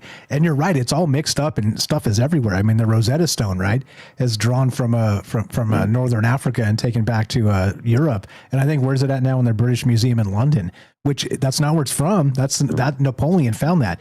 And another interesting aspect of this, which it doesn't really get into it too deeply in the writing, because I didn't want to put too dense of information, kind of, too many things. But Napoleon was very highly interested in ancient Egypt.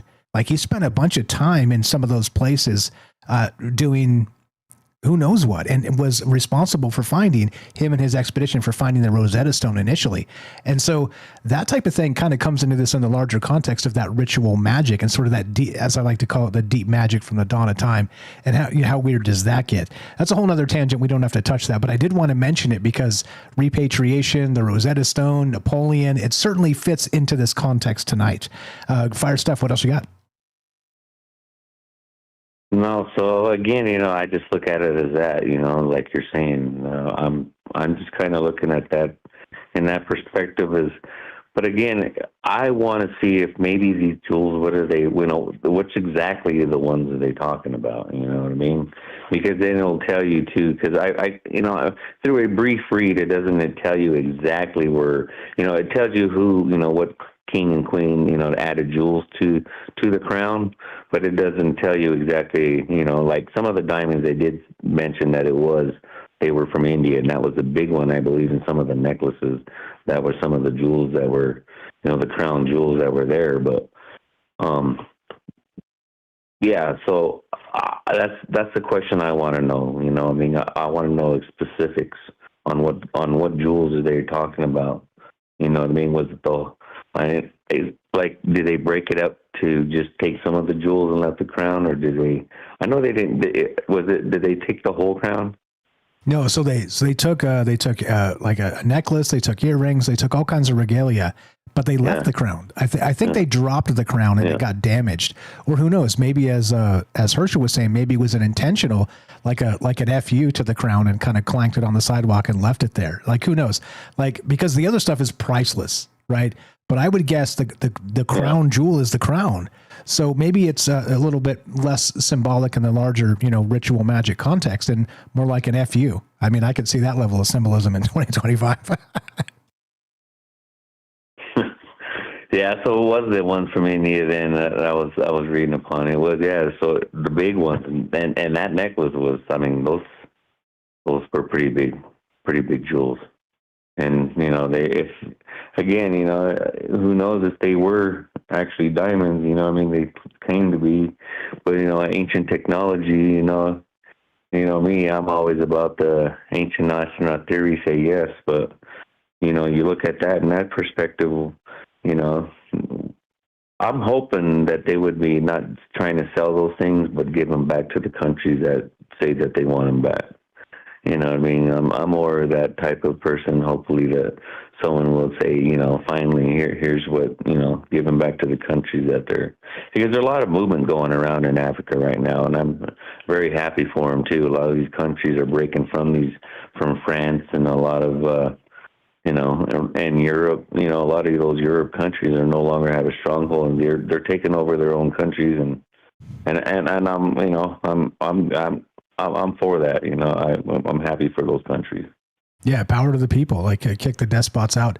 And a lot of that, it comes from us funding them. I mean, we're funding these tyrannies the world over, which drives me insane. Like, give the people a chance. If we're sending them tanks and guns and bombs and stuff, the people just don't have a chance.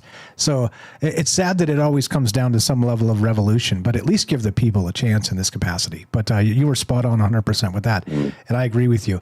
But I mean, we should be helping, I don't know, like, I think you can't police everything, right? As we've talked about this in the past, you know, as far as the United States goes and funding, you know, both sides of every stupid war. It's like, come on now. Like, I get it, how this kind of fits into the making the rich cats fatter, right? The fat cats fatter. But also look what they're doing to humanity. I mean, there are people dying for things that are, you know, like Lindsey Graham, for instance, to name like just a disgusting politician that's all in on every war he's ever seen. It's like, come on, can we stop with this mess?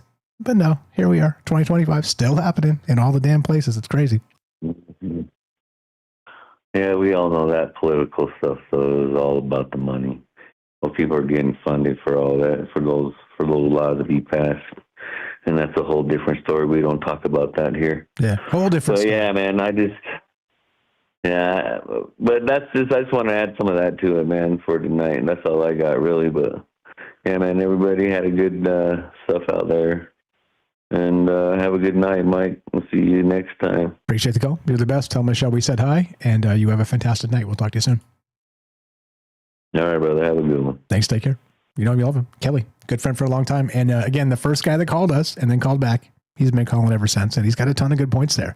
Repatriation, all those jewels are stolen anyway. Hey, it is what it is. And like I said, we don't have to like it, but it is history. And so the question now becomes, the new history is they've stolen these relics. And like I said, to me, it's blasphemy in any case to just melt this type of stuff down or piece it out. I mean, Like, how dumb do you got to be? That's just, but then again, how dumb do you got to be to take it to, like, Rick at the pawn shop and be like, yeah, I got this crown. What are we going to do with it? Or whatever. I got this necklace. Seems ridiculous. Yeah. A ton of stuff there. I'll get to the ritual magic in just a second. Love to hear your guys' thoughts on this. Yeah. Great stuff from Kelly. Always a pleasure, and always great ideas. James, anything to add to anything that he said or Herschel said or anything else? Any ideas you had? If not, I'm going to get back right into this ritual magic stuff, the chaos magic, because I think that part, to me, is the thing that makes my tinfoil tingle the most, the longer narrative. But as usual, I defer to you guys. If you want to be part of the conversation, give us a call, 702-957-1037. Click the Discord link at troubledminds.org. James, what you got? If you got it. If not, I'm on to the next. Just great call from Kelly. I do think the repatriation of things is it's valid. I don't know. It's there's a lot of other things to go along with that, but not really the point of this show here.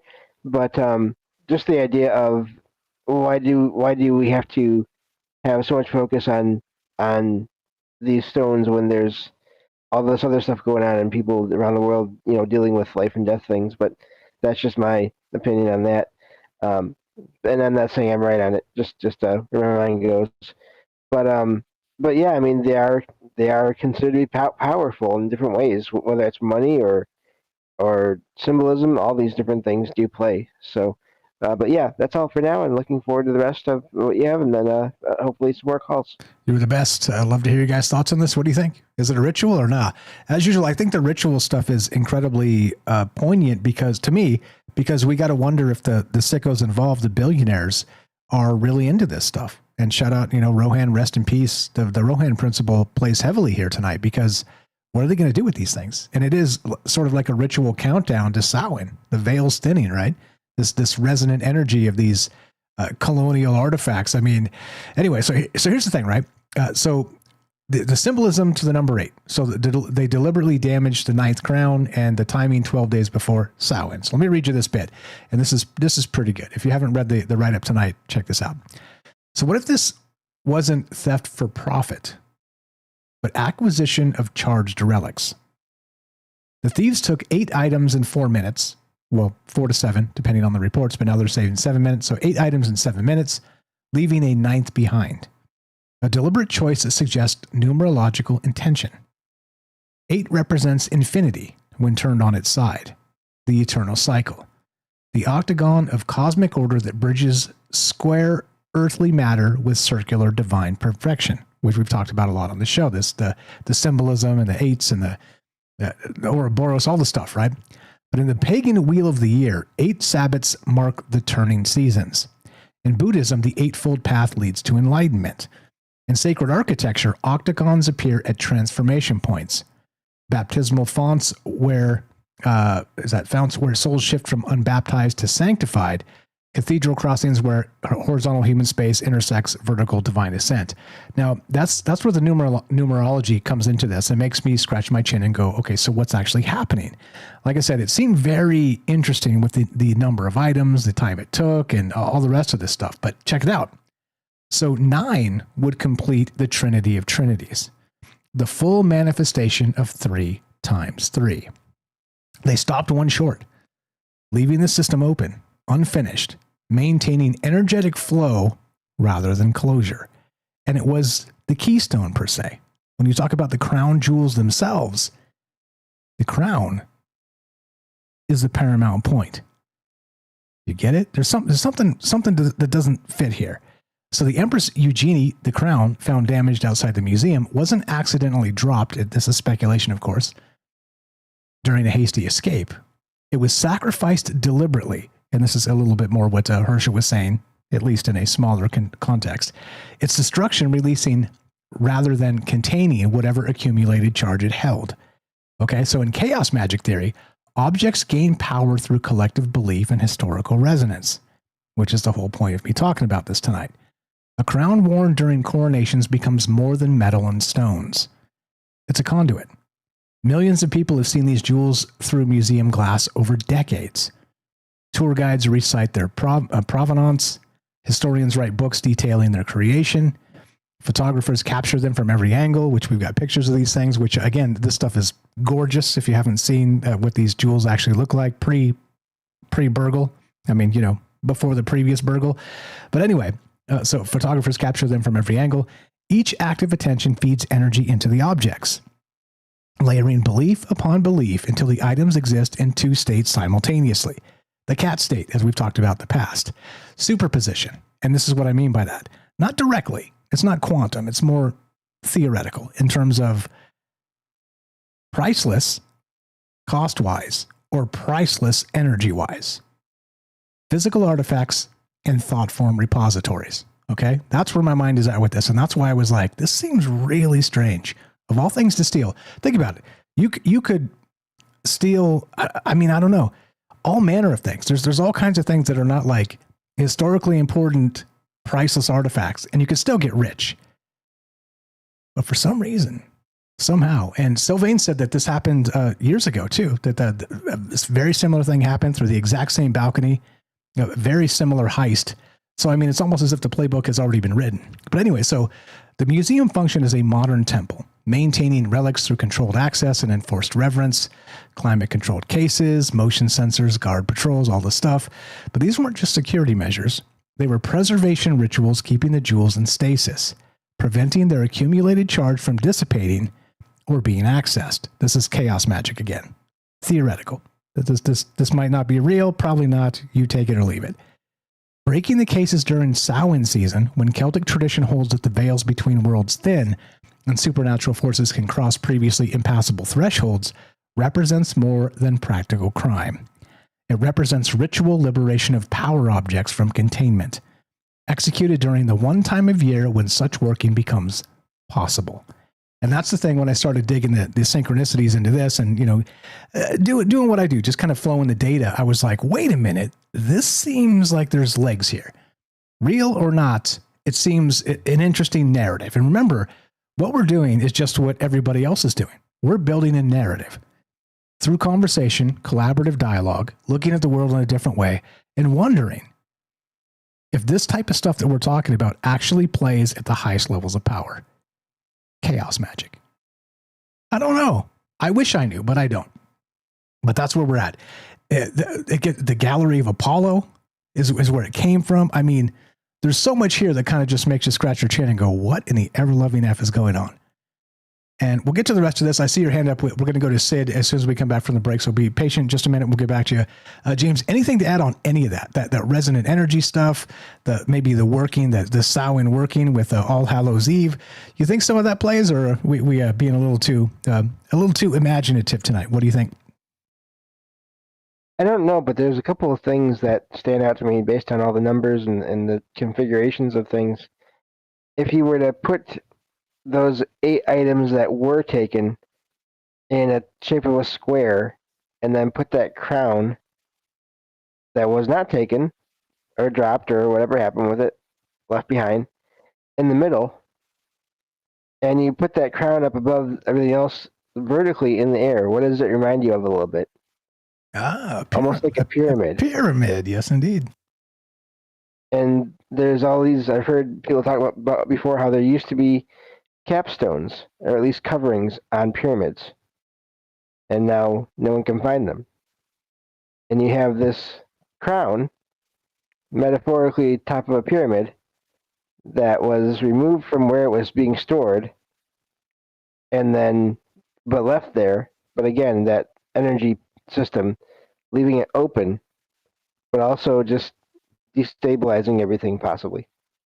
So I think that's fascinating that the connections, parallels there with all that. Yeah, and some additional back to Napoleon. These are the jewels of Napoleon, mostly the family, and beyond that, back to the Rosetta Stone. And you bring up the pyramid. Well, he found the Rosetta Stone on an expedition with it was in the town named Rosetta, then is now called Rashid, Rashid. Don't know if I pronounced that properly, but like I said, that's something that's still in the British Museum. So, I mean, we got some connections here. I think you could dig deep and go back and kind of build narratives, build larger narratives in terms of what this looks like or what it means. Or again, as usual, look, it might not mean anything. And I think when you're looking at sort of the political narratives of things, I think there's a lot of that. I think there's a lot of it doesn't mean jack. It's just, sort of the shiny objects to draw people off of whatever they're trying to do kind of behind the scenes, never mind the man behind the curtain type of business. So yeah, I don't know. I think it's incredible to think about all of this stuff, all the possibilities, but also don't forget that the most incredible part is they pulled off this heist in 7 minutes in broad daylight in one of the most locked down museums in the entire world. And, we may never see these priceless artifacts ever again. And again, 12 days from Samhain, All Hallows Eve, 12 days from Halloween. It does seem very ritual. So I don't know. I can't shake the thought from my head that there's maybe more to this than just a priceless artifact. But as usual, look, what do you know? 702-957-1037. Give us a call, and I'd love to talk to you about it. We're talking ritual acquisition tonight, the crown jewels and chaos magic. And I'm getting weird, of course, because the Louvre was robbed of these wonderful jewels. They left the crown behind. Is that more or less symbolic, or you think it was just a mistake?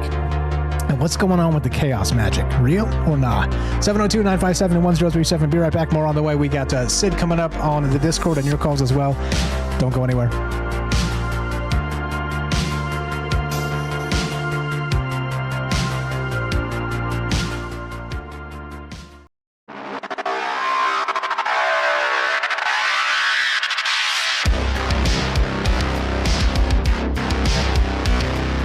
Welcome back to Troubled Minds. I'm your host, Michael Strange. We're streaming on all the places, all the things, troubledminds.org.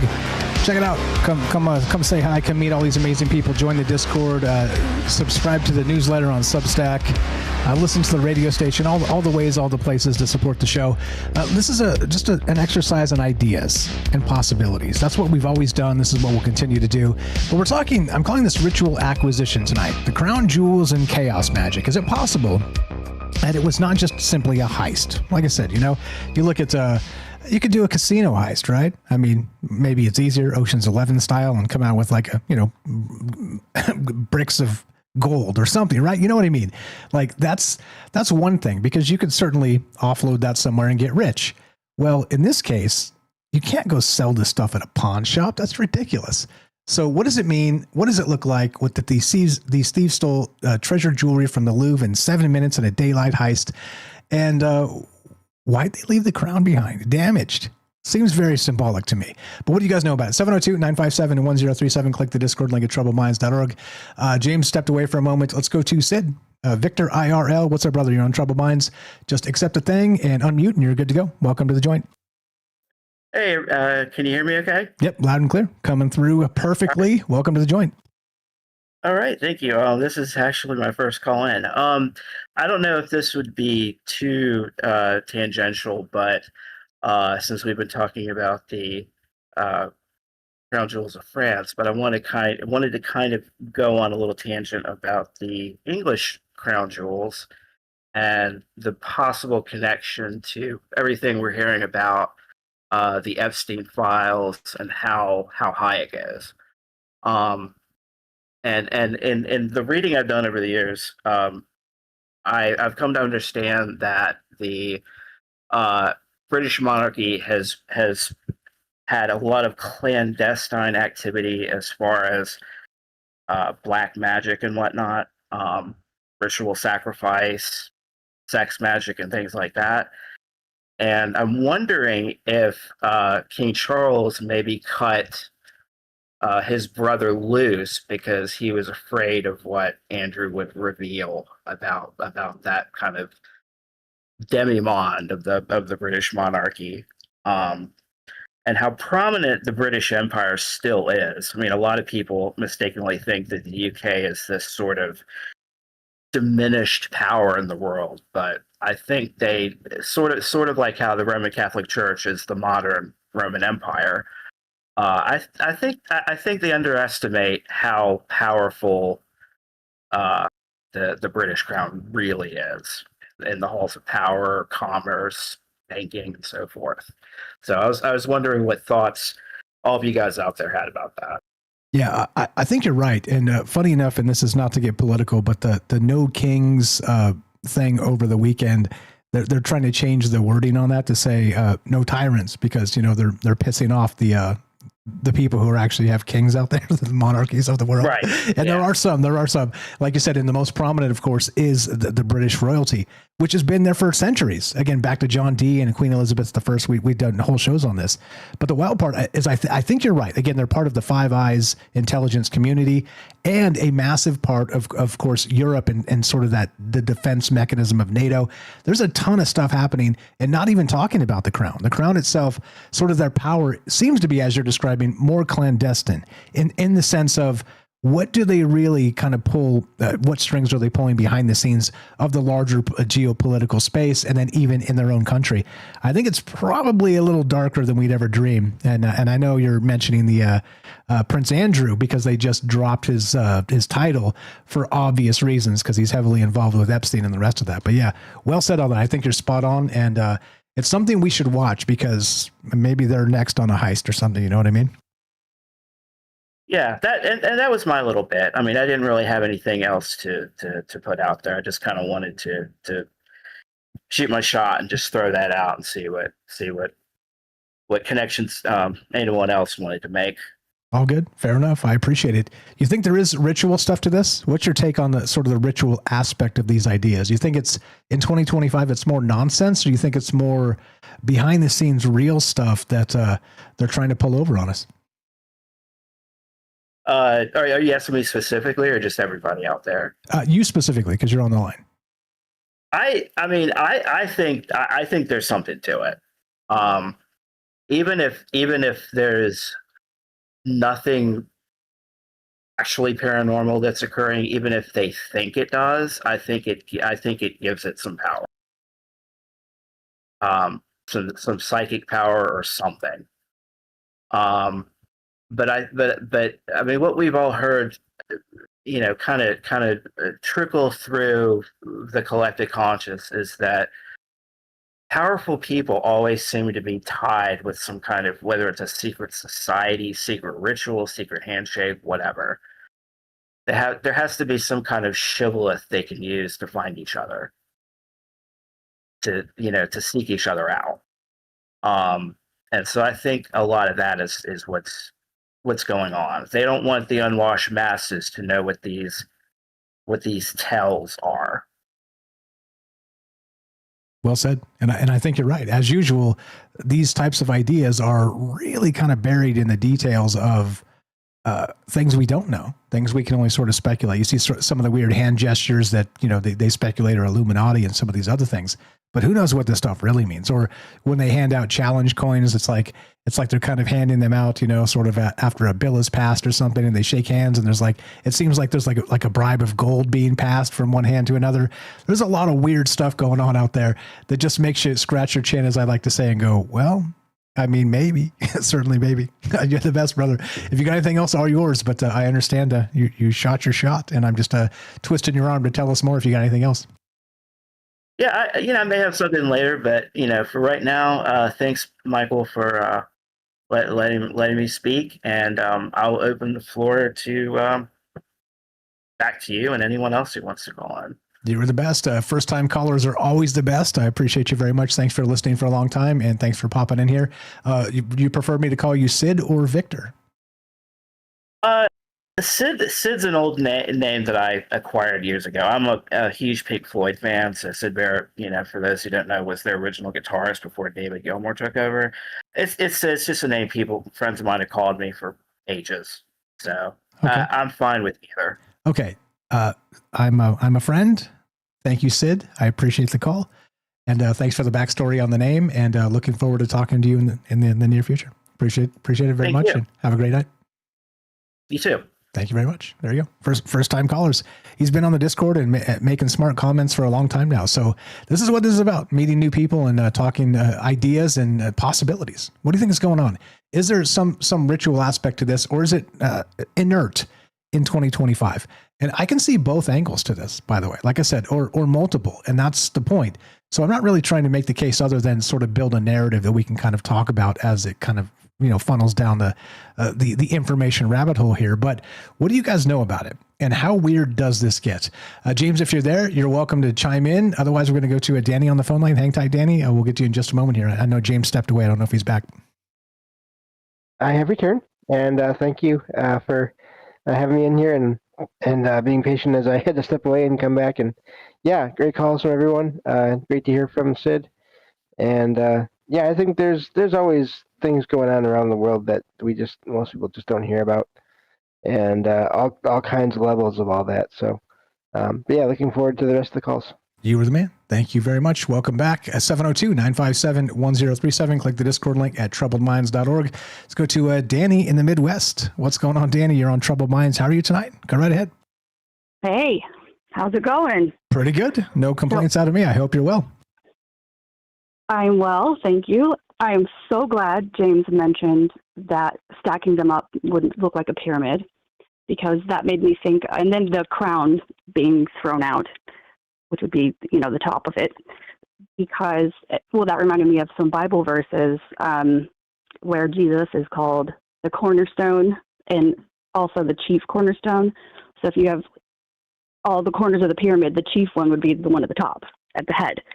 And he is called the stone that the builders rejected.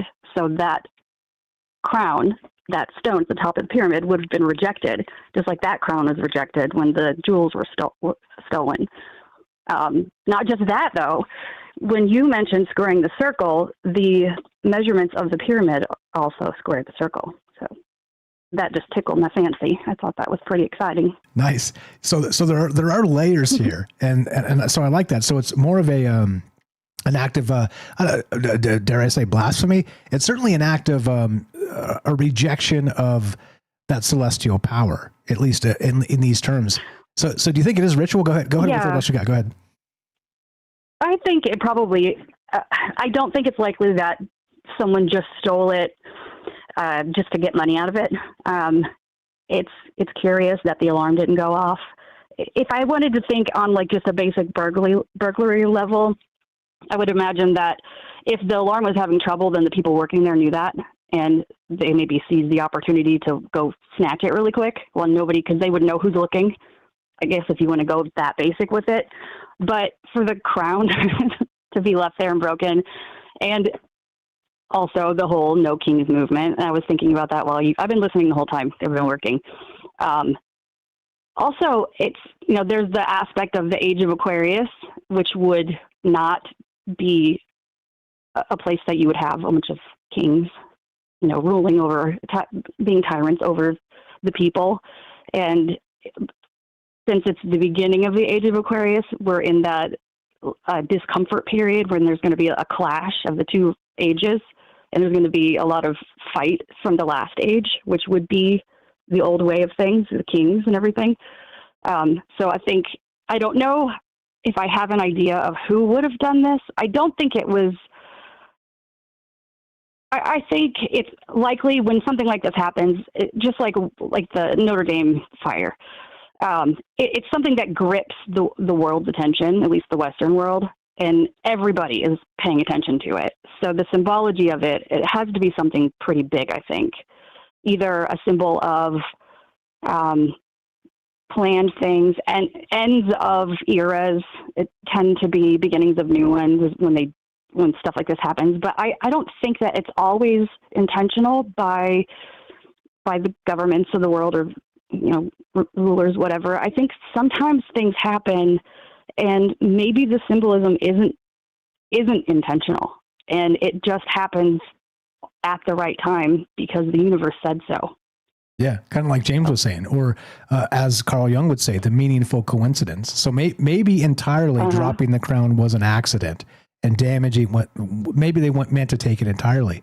However, again, synchronistically, maybe the universe had other ideas.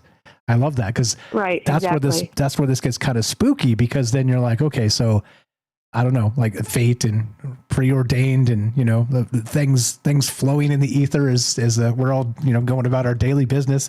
It's wild to think about all those possibilities, but that's what came to my mind as well. It seems silly to drop the very thing you went in there for, unless. Yeah. Right? Unless. Yeah, and then there's also the aspect of like we've been hearing about for probably a decade at least, of in physics about the observation effect on things. if you have something like this happen, then you have everybody observing it. It's whatever's in the collective consciousness about that, whatever is dominant in there, is going to have a lot of sway.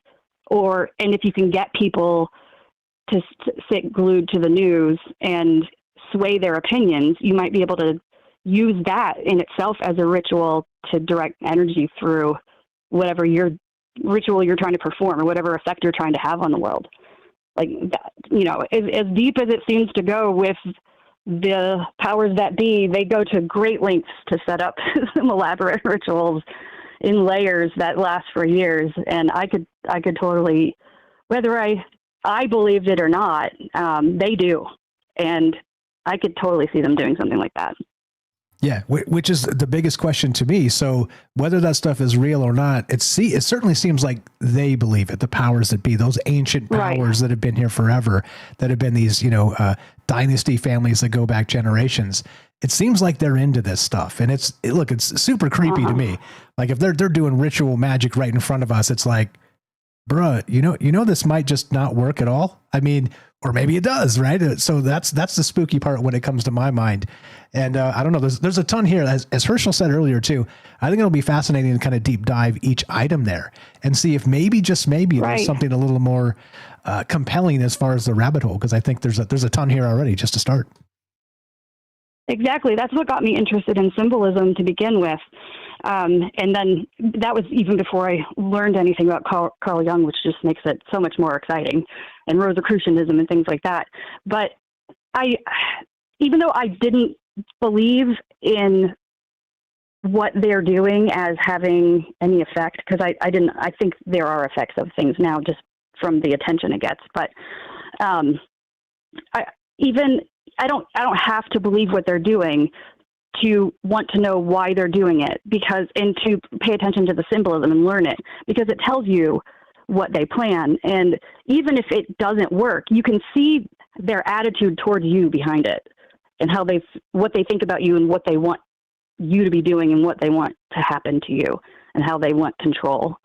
And whether a ritual has any sway in anything, their intention, they advertise it. They put it right out there for everybody to see when they do stuff like this.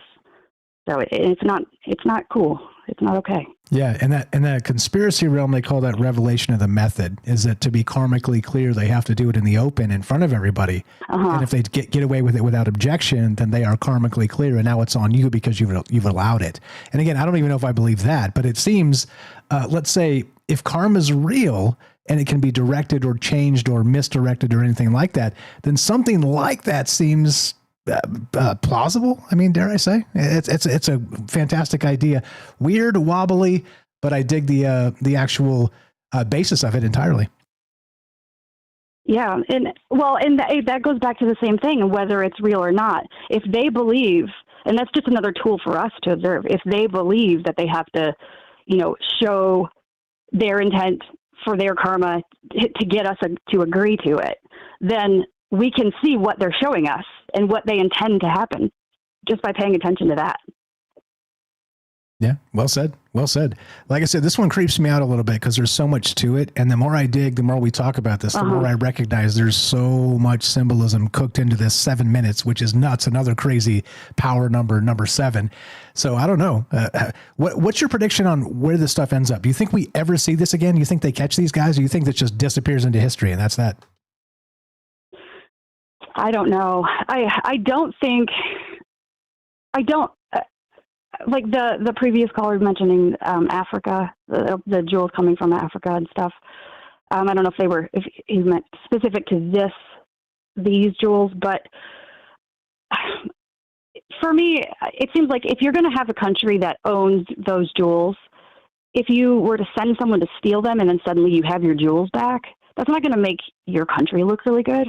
Like having snuck in and stole them, it's going to be noticed that you have your jewels back unless you don't show anybody. But no, I don't think they'll ever be seen again unless there's something really silly comes out, like like they were found in a pawn shop or a Goodwill, you know, something like that. There's crazy, stupid stories like that all the time too. Not like crown jewels, but like they find some like Rembrandt or something in like a Goodwill. It's like what the hell is going on with this? Are you serious? It happens. So imagine like somewhere I don't know, in Las Vegas at some pawn shop. I'm down there cruising and there's like the crown jewels. Come on, stop. But it might happen. Whenever I go to Vegas, I always go to Goodwill, so maybe I'll find it. Yeah. Let me know. Definitely if that surfaces across your visits. And I will do the same. I peruse a pawn shop from time to time. I never buy anything, but it's interesting the stuff they have in there. It's super weird, kind of like the charged energy of these old forgotten items, or cast aside or sold in desperation. I mean, there's certainly a lot of trauma as far as that goes.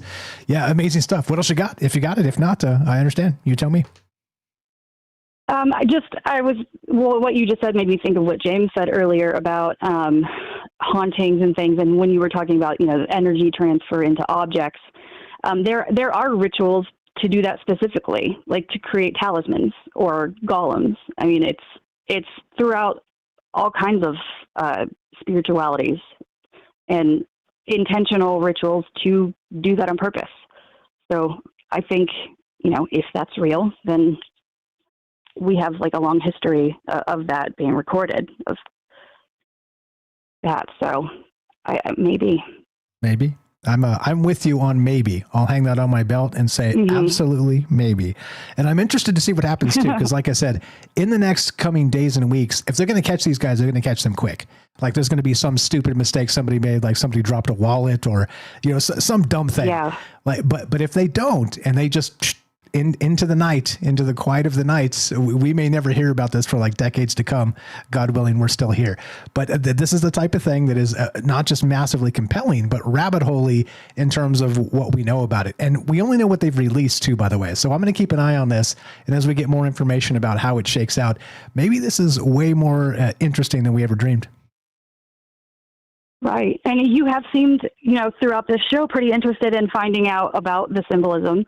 And so one thing I would suggest is looking at like gematria a little bit, but I don't really put a whole lot of weight on that because you can make anything mean a number just by changing the words. But look at numerology of the dates, and not just today, but how many days before and how many days after certain other events that might seem to be related.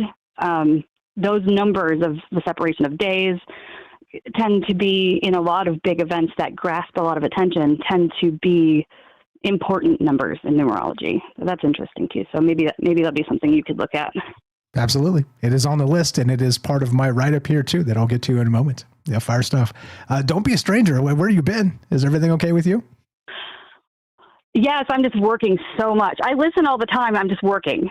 So yeah, and my microphone on my computer broke, and I haven't got another one, but I heard you mention calling the number. I'm like, duh, call the number. So call the number. I had an extra minute, so I appreciate it very much. eBaying it up. Hell yeah. What I do. Hell yeah. Thank you for listening. Thanks for calling. Always a pleasure, and good luck with your endeavors, and we'll talk to you soon. Have a great night. Thanks, you too. Bye. Thank you very much. Again, the good friend for a long time, that's Danny. What is the handle over there on YouTube? Is let me read it. It's she's changed it a few times. Little Smurfs Eat Ivy.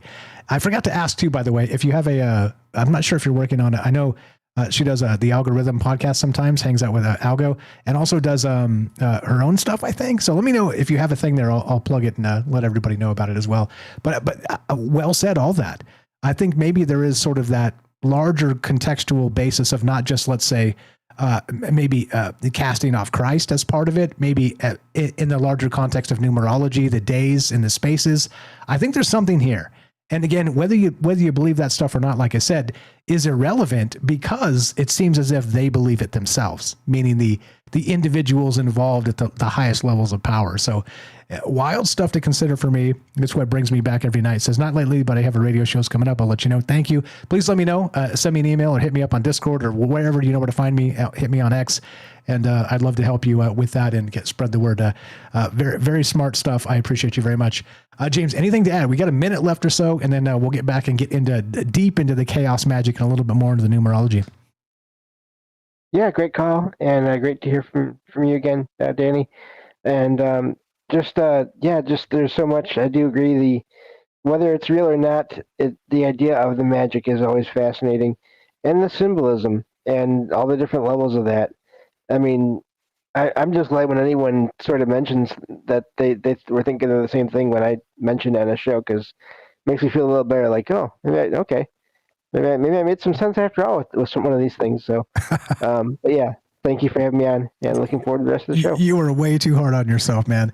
You are way spot on, more than you think you are. And that's the point, though. Like I said, spreading out the ideas and considering things that, I can think of only so many things. I'm one person, and you hear me fast talking, trying to get everything in. It's hard. It's hard to sort of take a conceptual space and then kind of narrow it down and tell the narrative, but then also leave it wide enough open to talk about stuff with all you amazing people. It's not as easy as it looks, and that's why I seem like a scattered mess. But trust me, there's a rock in there somewhere that's leading us down this ridiculous path. So anyway, fire stuff as usual. Thank you again for the call, Danny. Thanks, James, for sitting in and staying up late with us.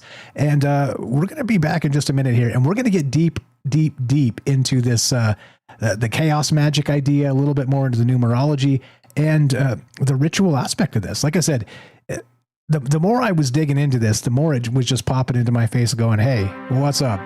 It seems like something is here. And personally, as I've been saying, I don't know what to make of it. So it's important to kind of kick these ideas off to a group and see if there's more here than it seems, or maybe less. You tell me. Love to hear your thoughts. 702-957-1037. Nobody on the line if you guys want to jump in here. More with James and more chaos magic when we return. This is Troubled Minds on Michael Strange. Be right back. Don't go anywhere.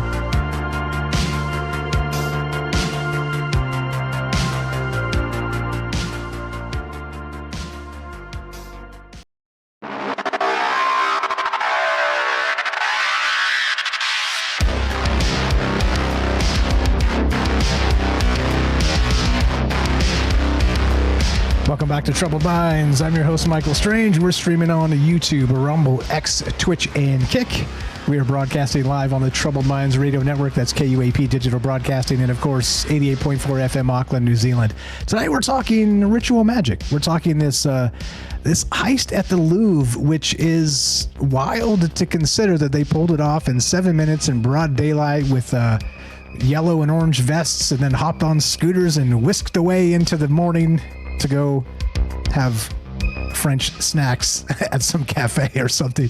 I mean, it just seems ridiculous to say. Like I said, kind of figuring this out in terms of predicting this is unpredictable. This is one of those things that you're like, nah.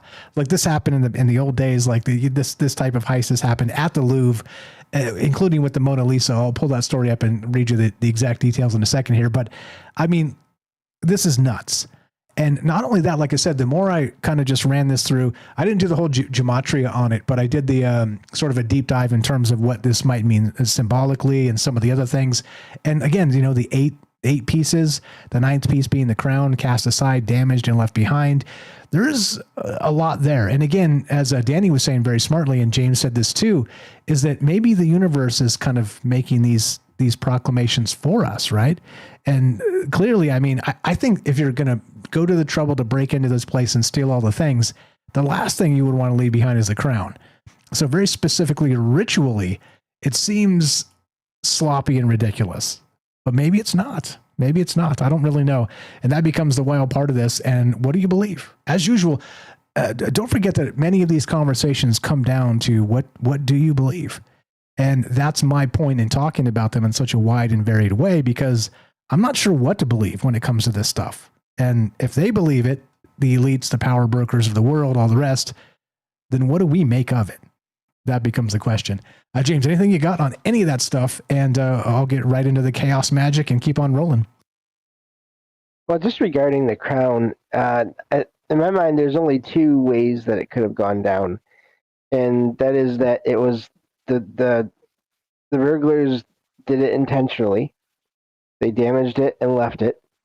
Or again, the universe or some force in the universe or some spirit, some consciousness, whether it's the whole thing or part of it, again, going back to what I always say, consciousness, soul, spirit, all these different names for possibly the same thing. Some force out there, some consciousness decided that it needed to be left behind for that symbolism. Those are the two big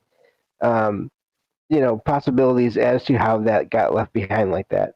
And of course, I could be wrong on that, but it just seems like those two are the best, and kind of the two that the one I want is for the universe to have done it, honestly.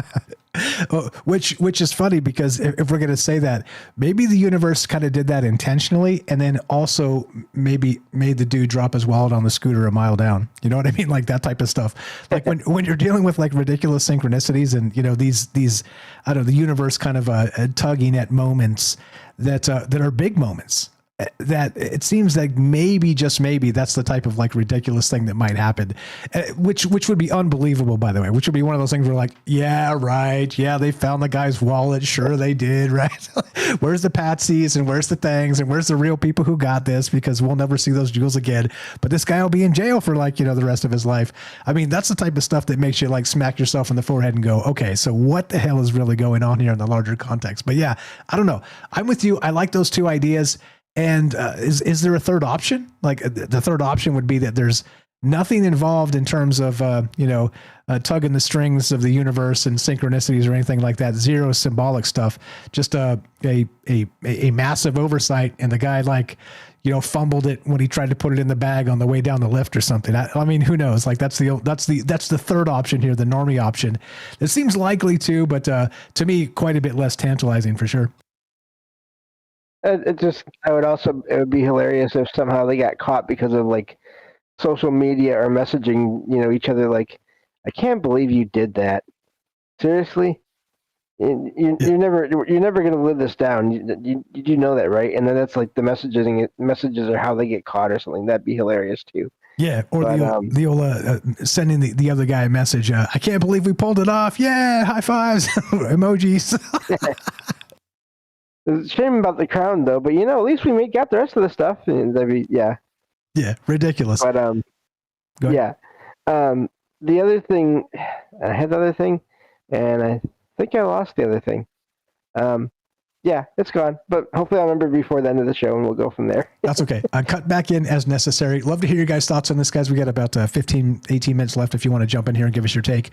And so, again, the normie take plays. What do you think happened with them stealing this treasure? Why did they leave the crown behind? Was it just purely an accident, or was it symbolic? And then beyond that, will we ever see these things again? Just the normie questions. Layer on top of that the weirdness of chaos magic. Was this some sort of ritual? Do you think 12 days to Samhain or All Hallows Eve and the rest of that kind of plays into this? Or is this just a sort of Michael Strange, building narratives out of nothing? The numerology and all the rest of this. There's a ton here that kind of, like I said, made my tinfoil tingle instantly. And I know we've done shows like this in the past, and so I don't like directly kind of repeating a facsimile of an old idea, but this one jumped out so hard and so fast when it came to the idea, not the ideas themselves, but the synchronicities involved and the ritual involved. I couldn't pass it up. I saw it again. Shout out to Ricky who dropped this in the Discord yesterday. That's the first I saw it. I looked it up and was like, holy crap, this is crazy. Okay, so anyway. Check this out. So this gets even more weird. This is straight from the write-up. Read the write-up in full if you're interested. There's a couple details that are off. It says 7:30 instead of 9:30 a.m. It says, what's the other? There's another detail that's wrong. Oh, it'll come to me in a sec. Anyway, so straight from the thing.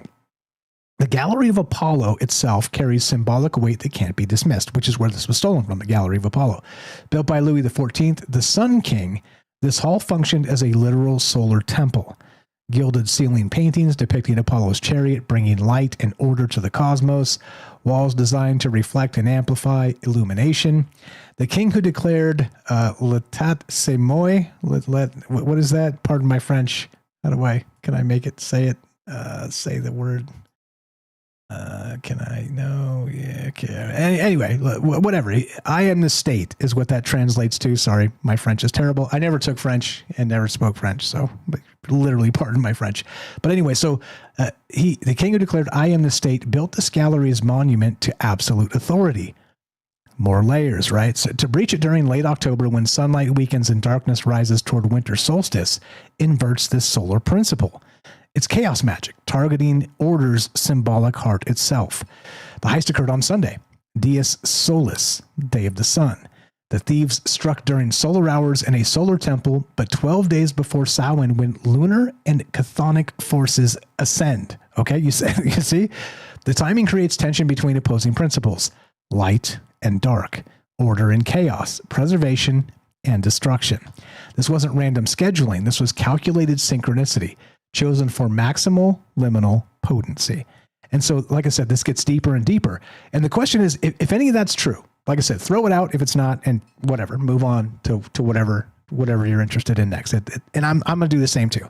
I'll keep an eye on it to see what develops out of the story. But sometimes you just throw this out and go, okay, we kind of gave it its paces and we're done with it. But in this particular capacity, you see how this layers and goes deeper and deeper and deeper with this symbolism of this place and this space and this heist, which again makes me, as I like to say, makes my tinfoil tingle. 7 minutes. So the initial reporting was 4 minutes, and it's 7 minutes. So that's the other detail that's wrong in the write-up. So it's got the time wrong. It's at 7:30 a.m. It's 9:30 a.m. It says 4 minutes, but it was 7 minutes. But that was based on the initial reporting. It's been updated since. Okay, just for full clarification on, I was reading through this and I was like, well, that's wrong and that's wrong. Anyway, you remember your thing, James? I got more to get to. I had it. I lost it again. That's pretty funny. But I was thinking though, taking the idea of just the crown being dropped because of some, again, universal or even just other consciousness, wouldn't it be? I've heard of rare accounts of people having experiences where they do things and they cannot remember or figure out why they did it after. Wouldn't it be hilarious if this was all organized by the universe itself? Just as something just so strange that it does get everyone's attention, and it does have some kind of point. And whether it's the obvious one or not, I don't know. But it'd be hilarious if these people were that did this were also involved in some kind of thing, but they weren't even aware of it.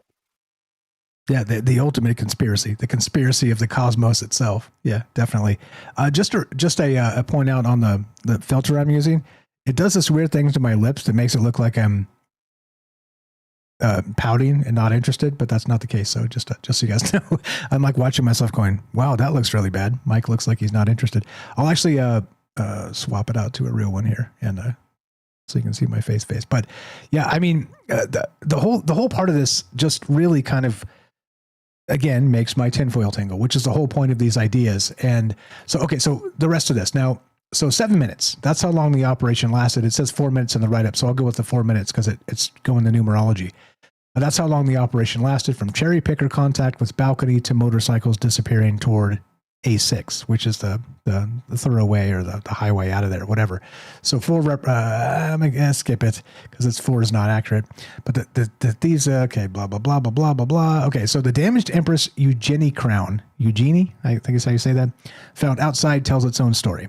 Eugenie de Montijo married Napoleon III in 1853, becoming last Empress of France before the Second Empire collapsed in 1870. Massive trauma, right? She fled to England, lived in exile, lost her only son in 1879 fighting in the Zulu Wars, and died in 1920, having witnessed her entire world disintegrate. Her crown carried 92 years of trauma, loss, exile, and widowhood. It absorbed the energy of empire's violent end, witnessed regime collapse firsthand, and the thieves left it broken outside the museum.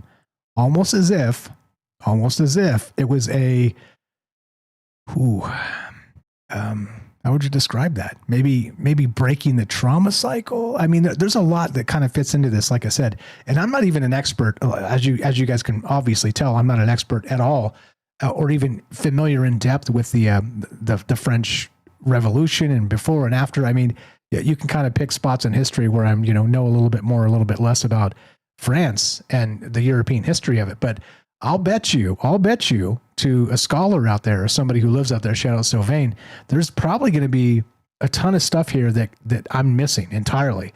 And so this really starts to shake the cage when you think about the ideas and how, like I said, the synchronicity stack, even for a pleb like me, and I say that only halfway tongue in cheek, that kind of is not a scholar in this space that could probably find a ton of stuff that really fits.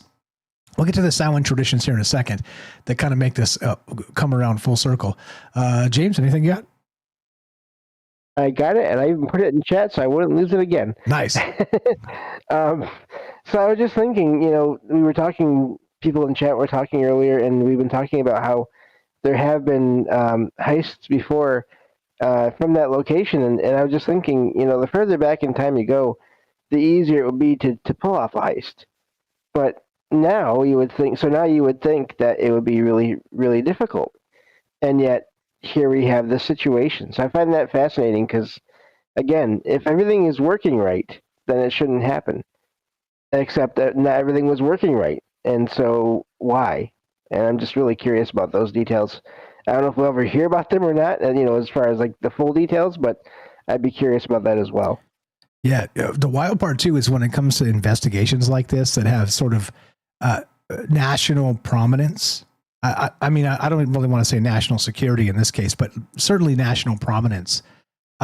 We don't even get the full direct story anyway. It's like they're always kind of like covering up the stupid stuff, right? And if it gets released, it gets released and buried on a Friday night, the dumping day stuff that they don't want us to know how stupid they are, or how wink wink nefarious they are as part of that the setup, because this feels like a setup, by the way. So again, on day one, this is the second day, we didn't know a bunch about exactly how and why.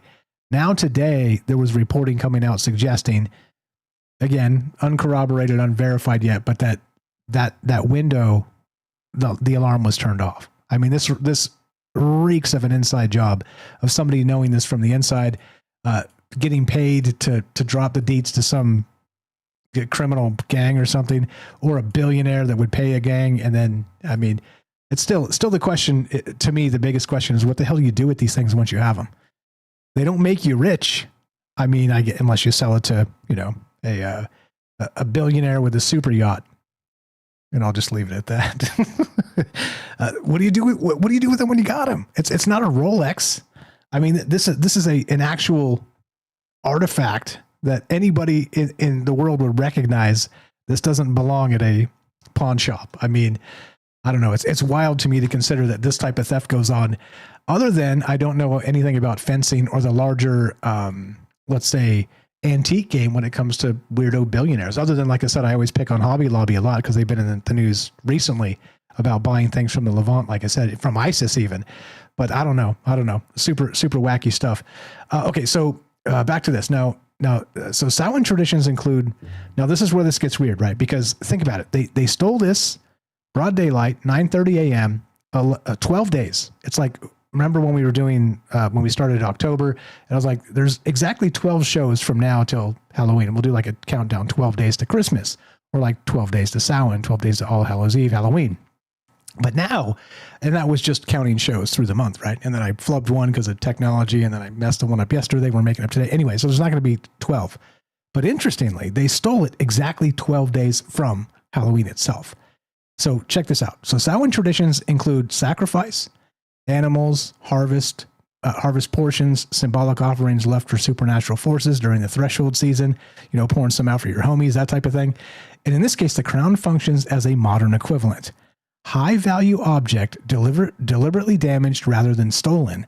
Its monetary worth destroyed to release the consciousness patterns it contained. This is back to that human energy kind of cooked into it. Breaking it outside the sacred space completes the offering. Not kept inside the museum's protective bubble, not taken for personal gain, but sacrificed in the liminal zone between protected interior and public exterior. The destruction matters more than the acquisition. The release matters more than the possession.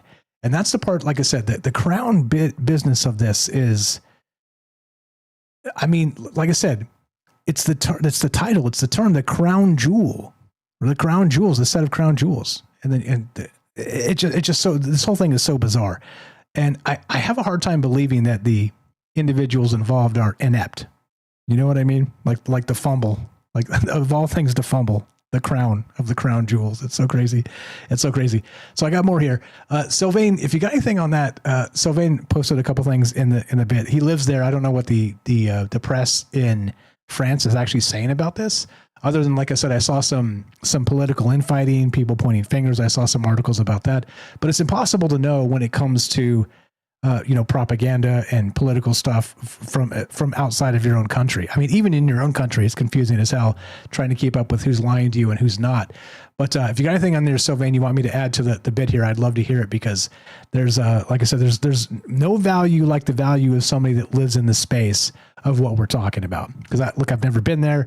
I hear France is lovely many times a year, not just this time of year, and I'd love to go, and I hope I get to go someday. But that's the thing. It's like, to me, it seems like a far off place like Wonderland or whatever.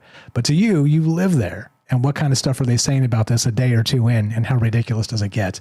Okay, so back to this now. So this was never about money. Again, back to the ritual aspect of this idea. 8 priceless jewels remain missing. No ransom demand has emerged as of now. French authorities admit they have few leads despite intensive investigation. As usual, right? The thieves demonstrated professional skill. They knew precise case locations, executed flawless coordination, and vanished completely. Yet they left behind a damaged crown worth millions if sold intact. Maybe is even priceless. Millions might be an understatement. That choice reveals motivation beyond profit, which gets us back to this idea of ritual acquisition. Crown jewels worn during coronations, touched by emperors who reshaped continents, present in ceremonies where hundreds of thousands witness power transfer, which I alluded to earlier. These are objects charged by belief, history, and accumulated attention across 2 centuries. Stealing them doesn't grant their power automatically. The theft is just acquisition. The real working happens next, during the 12 days between heist and Samhain, when whoever commissioned this operation attempts attunement with objects that have absorbed the consciousness of the empire itself. And that kind of wraps the idea. There's a little bit more. I'll read it in a sec. But anything on that, James, before we wrap this up? Just a couple minutes left. And I don't know, like that's the type, like I said, some of this numerology stuff, and as Danny said, maybe the days before, the days after, are part of this larger working or whatever this is, or maybe it's just a heist. As usual, you decide. What do you think, James? Anything to add? And I'll wrap this up. I was just thinking, let's just say it's a group of criminals that decided to do this, and they figured they'd sell it to some billionaire. If they go to the wrong billionaire, who maybe for whatever reason doesn't want the stuff, that billionaire could then go to the police. So they would have to do a ton of research to find the right person. And even then, I mean, whether they do it before or after, even then, they could still get caught, possibly by doing that. I'm just really wondering if there's any, I mean, short of just them not thinking it through, if there's any other explanation for this than the anomalous ones, the magical ones, because it just really is odd how all this played out. And so that's where my mind's at, just thinking, playing it out in situations, they go to a billionaire and billionaire's like, no, thank you. Or they say, yeah, sure, let's set this up. And then they call the police and the police are there. It could go wrong in all kinds of ways once they have those things. Yeah, all of this is shady AF. That's absolutely the facts. Sylvain says, I'll find out what I can. Thank you for that. If I'd love to hear your inside take. We'll add it to maybe send me a news article. I'll translate it from French or whatever, and we'll add it to the news going forward or something. Or if you want to hop on the show, you're definitely welcome to do that. Shout out, Sylvain. Appreciate you very much. Matzell adds, if it was an inside job, who didn't show up to work the next day? And that right there, I was chatting with the fam earlier, my family.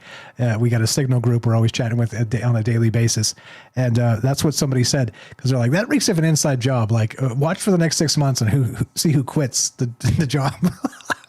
I mean, I don't know. Like, clearly there's going to be probably a very high level person involved here. I mean, I really doubt it's like the janitor. You know what I mean? No offense, not saying janitors are any less worthy of being people than anybody else, but I'm saying an operator inside of the space, the Louvre, that knew about the security and all the stuff. As usual, right? There's going to be some Yeah, my prediction is that it's going to be some executive of the museum that knew exactly what it was and was like, oh, wink, wink. By the way, there's a window if you want those crown jewels to the criminal gang or whatever. Yeah, tour guide maybe. Yeah, I have no idea. It's all this is super weird. Okay, so now this is where it all comes together. If you're still up with me tonight, thanks for staying up late. Now listen to this. This was stolen on October 19th. Which falls, as I've been saying, exactly 12 days before October 31st. Samhain, Halloween, the Celtic New Year when spirits walk and doorways open. Again, folklore, mythology, believe it or don't believe it. But the number 12 is significant. 12 disciples, 12 zodiac signs, 12 months, 12 as completion and transition rolled into one. The heist wasn't the culmination, it was the beginning. The opening working. Whatever happens on October 31st will complete what started in the Gallery of Apollo during those 4 minutes or 7 minutes of shattering glass and stolen power. And this adds a little bit to what I was saying earlier. Napoleon brought Egyptian mysteries back to France after his 1798-1801 campaign. His artifacts potentially charged with pharaoh magic, acquired during occupation of Giza, Luxor, Valley of the Kings, and of course, Rosetta, as we talked about. Theft during Samhain of objects touched by an emperor who plundered ancient mystery schools creates synthesis of Celtic threshold season and appropriated Egyptian magical tradition. There you go. That's where I leave it. There's more in the write-up if you want to read it. The Louvre sits along the Seine River, Seine River, S-E-I-N-E, the Seine. How do you say that? Pardon my French, literally. But there's more. There's more here. So if you're interested, read a little bit more on this. And again, troubledminds.org, click the newsletter on top. It says just subscribe to our newsletter. You'll find the full write-up here. And follow my wacky thought process through this, because there's a ton here. And of course, it reeks at ritual. However, of course, maybe it's not at all. Yeah, you love AI too much. Maybe. I mean, I don't even know. I don't know. I get accused of that a lot, but if you synthesize a lot of data, it's hard to sort of present it properly. Anyway, James, final thought, and then let's wrap this up. Thanks again for staying up late with us, guys. Just it is an odd event there, and again, I mean, whether there's anything weird to it or not, there's a lot of people paying attention to this. And from all walks of life, I'm guessing from a lot of walks of life, not even from the weird or paranormal or esoteric or whatever. So, I mean, the energy being put toward that part of the world, again, you have water nearby. The idea of water and places of power being near water. Can places of power be made by putting objects in places? I don't know, but there's a lot of threads there that you could go into, and yeah, glad to be here. Thank you for having me on, as always. Thanks for being here, and thanks for toughing it. I know you're not feeling the best today, so thank you for that, and always a pleasure.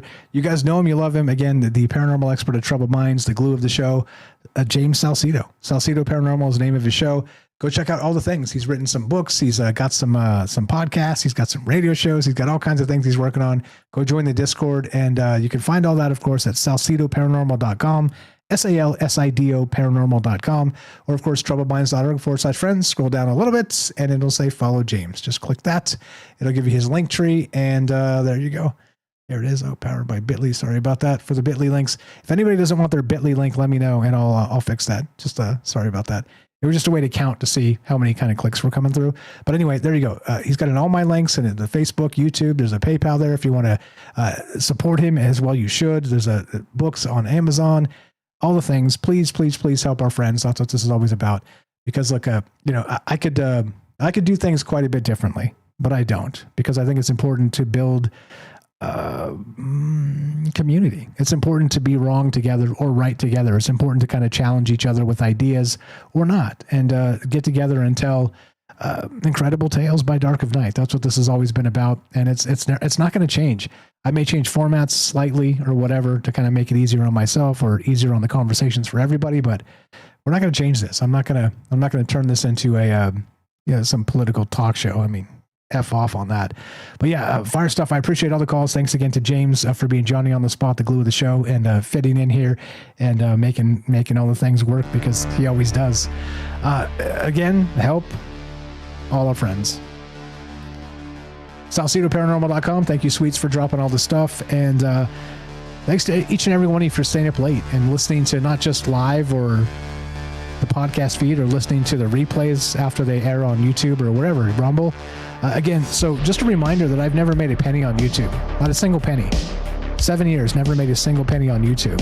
7.5 years. I've made money on Rumble just from people watching over there. So just a reminder, okay? Just a reminder. If you haven't followed the Rumble channel and hung out in that amazing chat over there, shout out the Rumble chat, please do that. And if it's all the same to you, listen over there. I would appreciate it very much. Thanks for hanging out and being cool and chill, and understanding that I'm wrong. I'm wrong about all of this, okay? But again, as they say, a broken clock is right twice a day. So how many times was I right tonight? Or so is right twice a day. Sorry, I got that wrong. See? I can't even get that right. But how many times tonight was I right? There's got to be one, right? Or two? Or... So which is it? Anyway, you guys are the best. Thanks for being cool and chill. If you want to help us directly, spread the word. Let people know what conversation is happening, but we're just not going to tell you who to vote for. Those are their narratives. Those are their entrenched interests that they want us to believe we're locked into and we're going to get something back from. I have my doubts. So I just don't talk about it. Let all the political talking heads talk about it. Spread the word. Let people know what conversation is happening, where we will not tell you who to vote for. If you want to help us directly and make a donation here or there or whatever, troubledfans.com. You can buy the hats, the shirts. There's tank tops over there. There's beanies. There's all kinds of stuff. The Maybe Juice mugs. It's all there. Or, of course, you could tip directly on Rumble. Did I mention Rumble? Yeah, did I mention, one more time, did I mention Rumble? Where I've actually made, it's not a ton of money, but I've made some money over there. Made not a penny on YouTube. Just a reminder. Thank you again for staying up late and being part of this. Thanks for caring about the conversations. And thanks for understanding that I'm wrong about everything. Because I am. Except when I'm not. Except when I'm not. That's that. What's up, Brad? Says, great episode, best in a while. Chat actually kept on topic. Really? Chat has their own way of things. Okay, that's that. What else? I think that covers just about everything. Oh no, it doesn't. So we will be back on regular schedule. So there is a show tomorrow night. We've got the show with Joe in Florida and James, if James is feeling well enough to be here, that we will talk about Joe, the funeral director in Florida. We're going to talk about his experiences as a funeral director. So if you have actual questions for him and want to talk to him about that, jot down a couple ideas. Love to hear it. He's going to tell us some of the things he's never told us before about those places and other secondhand stories of people he's worked with. It's pretty wild stuff. That's that. So we'll be back tomorrow night at 7 p.m. Pacific, God willing. Again, tomorrow's not yours until it's in the books. That's that. So we'll see you guys tomorrow night with Joe in Florida and James here, of course. And that's that. So we'll see you tomorrow night as we finish. It goes exactly like this. Be sure, be strong, be true. Thank you for listening. From our troubled minds to yours, have a great night.